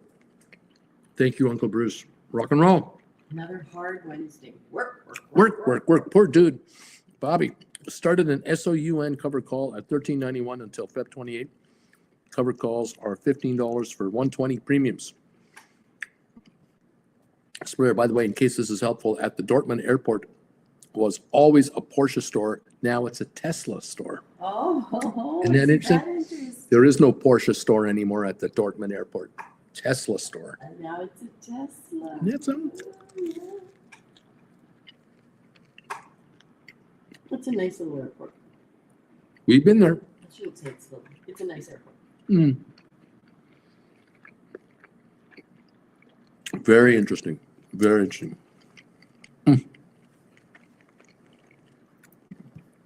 Brian, I sold GameStop. $100 covered calls a few months ago. Jan 26, I bought them back for a 60% profit. Giddy up. Well done.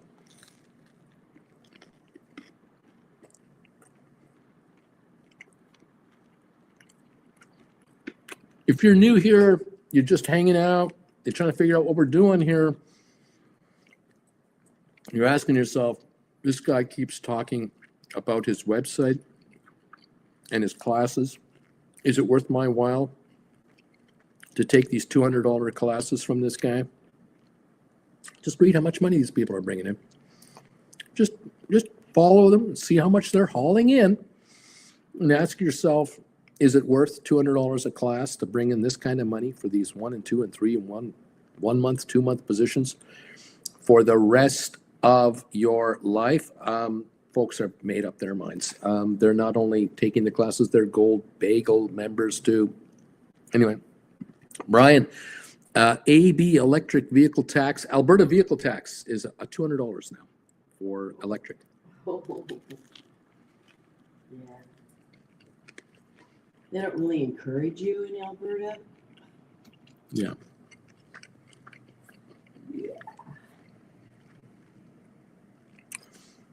Insanity in our home province, just insanity.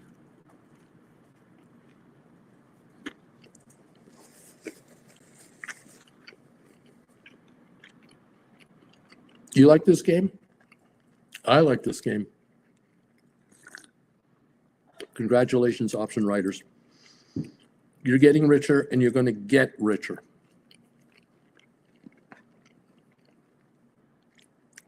What a wonderful bagel this is. Oh my gosh, you look at the toasted sesame seed bagel. Oh Well, my and the God. bagel has like little holes in it. Yeah.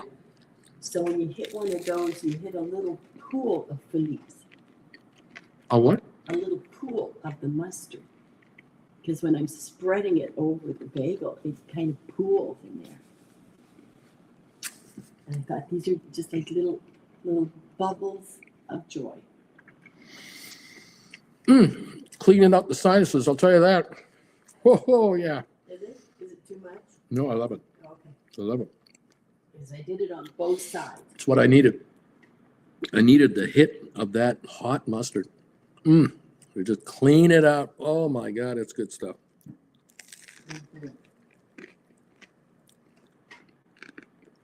Mm.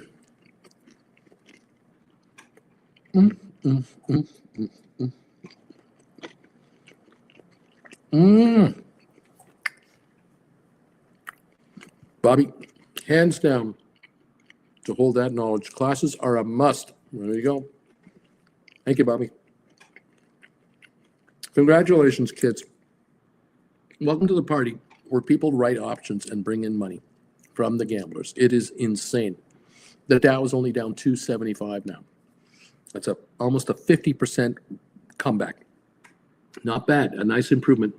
Still down 26 on S&P, down 49 on NASDAQ. NASDAQ was down 40 points. Big return there, nice comeback there.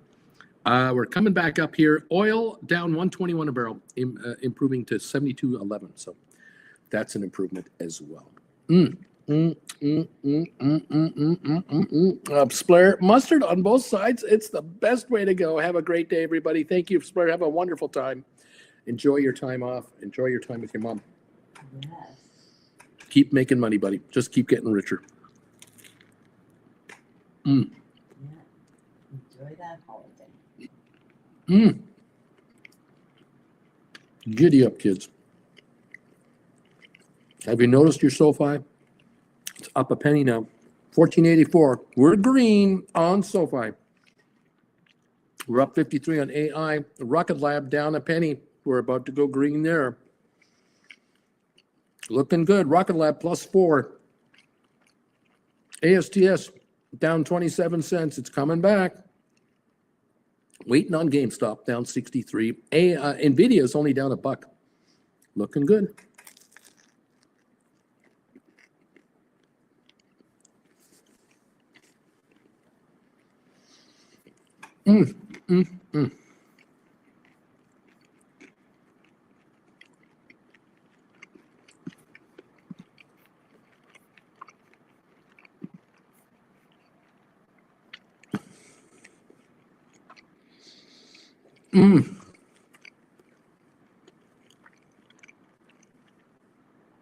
Lovely. The headline came through here. 10-year Treasury yield has the biggest one-day jump of all of 2025. Well, let's remind ourselves, this is the 43rd day of 2025. Okay. It's 6 weeks. Yeah, it's true. The 10-year Treasury is paying 4.65%. That is up from 4.5%. So it's a little over a tenth of a point, 15/100ths higher. Yes. And that is significant in the bond market. Yes, it is. We'll keep an eye on that. We will. Fair enough.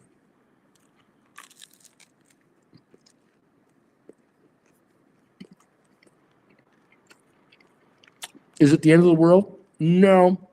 No. Okay.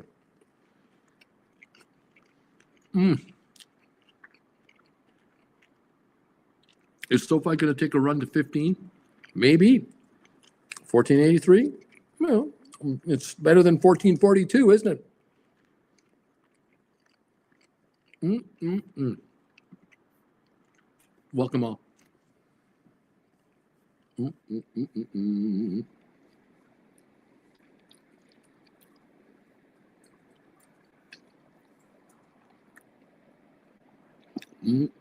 Kaiser Trip, he got assigned on his cash secured puts for SoFi.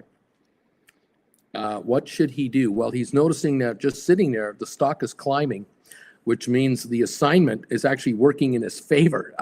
Even though he was made to buy the shares have come from 1440, 1450 this morning now to 1480. If they run to 15, 15 and a quarter today, he's sitting there going, I'm not losing this trade. I'm happy to write calls and take a premium on that.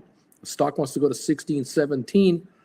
And April 4th comes around and I'm able to sell the stock without being labeled a day trader or whatever this nonsense is. I'll sell them there and I'll just do a bunch of cash secured puts again. Thank you very much. Hey, it's all good. No problem.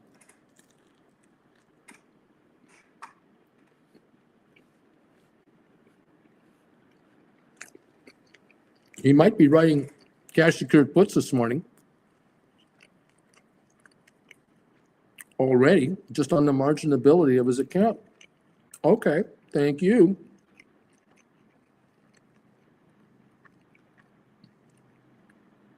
Thank you very much.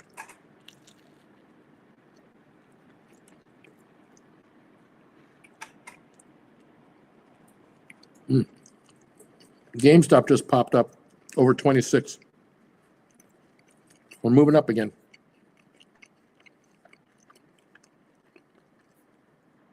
We've got more green coming to the screen now.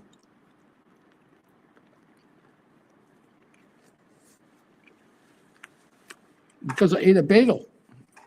That's why. That's why. Hello. Why did he ever do it? You think he likes eating the bagel every day? Does he look happy to you? No, he does it for you. Why does this guy eat a bagel every day? For his own personal enjoyment? Or is he making his channel richer? He likes this game. I hope you like this game. Welcome to the party, pals.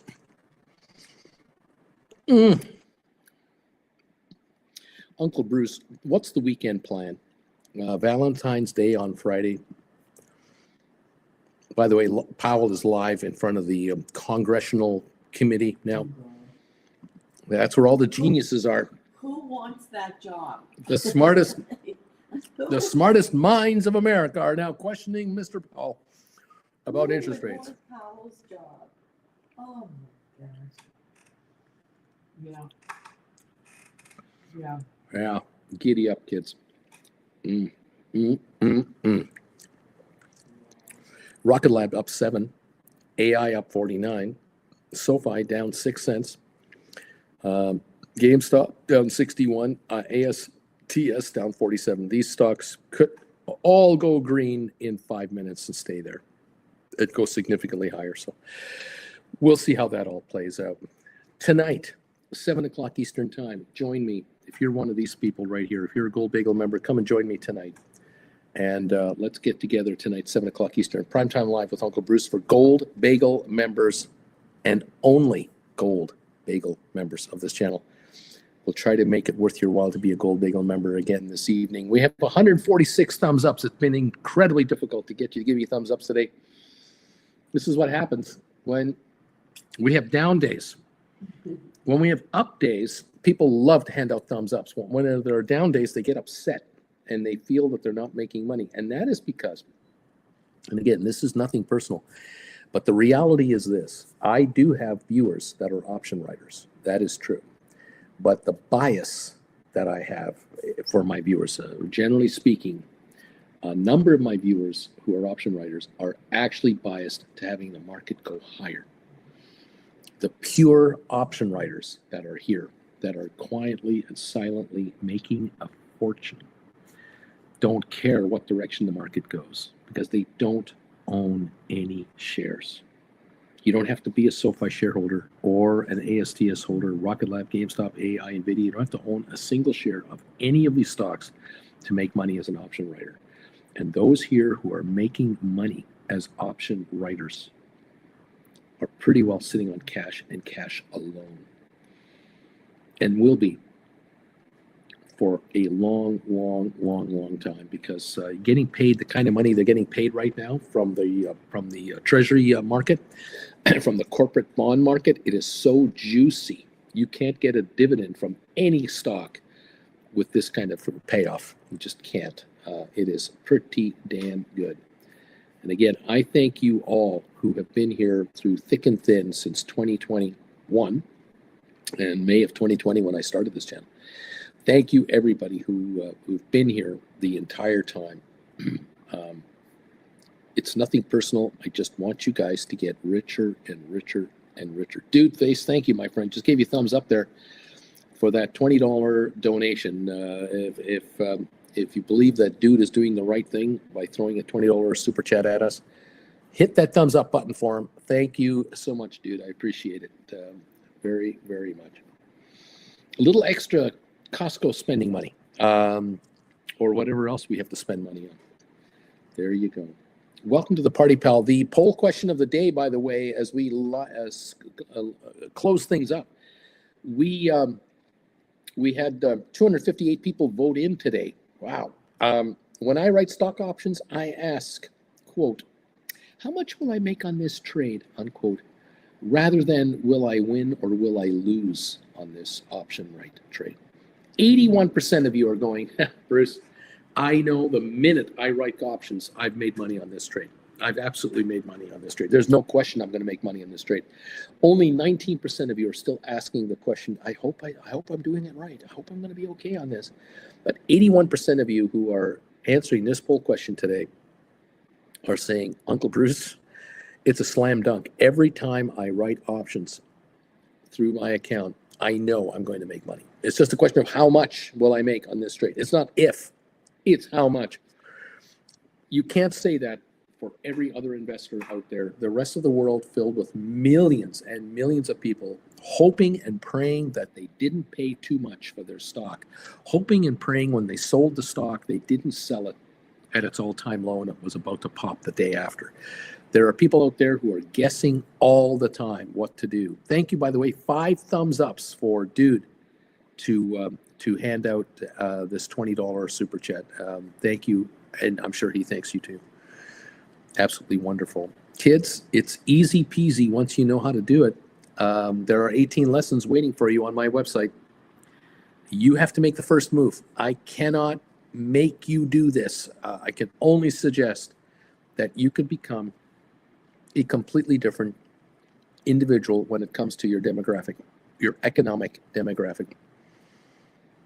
Become a winner, learn how to win, and stay a winner in your market trades. Become an option writer and stop being the gambler, become the casino, and take casino winnings off the table time and time again. It's just that simple. Learn how to do it. Trade for nothing, trade risk-free with a practice account and say, thank you, sir, may I have another? Nothing wrong with any of that action whatsoever. I should remember, I've got a couple of cash secured put questions this swear. I better write those down. Go Rugman, go, says dude. Brian, Uncle Bruce, last week I sold some TSLL 23.5 cash secured puts. They expire Feb 28. They were trading at 267. I am down 130% on them right now. This could be a losing trade. I will keep you posted if and how I recover. Giddy up. Well, rollovers are certainly a possibility here. There's certainly room for that. Tesla has fallen off a cliff. Arm folding engaged for now. So you're talking about Tesla, TSLA, not TSLL. You're talking about a Tesla trade. Okay. Yeah. Well, you might send me a private email so I can understand what you're up to. Right now, I don't know any of the details. So, of course. Dude, Brian, wouldn't hurt to roll and write as well. Henry, I forgot to raise my thumb because I was biting my thumb. Brian, I will wait for the last week of the contract before I decide on a write. Luckily, Tesla is super volatile. There you go. Giddy up, everybody. Thank you again so much. 261 responses to my poll question today and 152 thumbs ups and counting. Let's take a look at that number now. Thumbs up meter, 158. Thank you, everybody, for helping out. If any of you watching on the rerun, hit the thumbs up button for me. Get me over 200 tonight. It would be much appreciated. 7 thumbs ups for Dude Face for the $20 super chat. Thanks, dude. I appreciate you for that very, very much. Kids, have a wonderful rest of your day today. Get richer. It's nothing personal. It's not political. Just make money, okay? Bring it in. Take the money off the table. They're handing it to you. You've got to take their money. They're crazy. They're handing it to somebody. Why someone else? Why not you?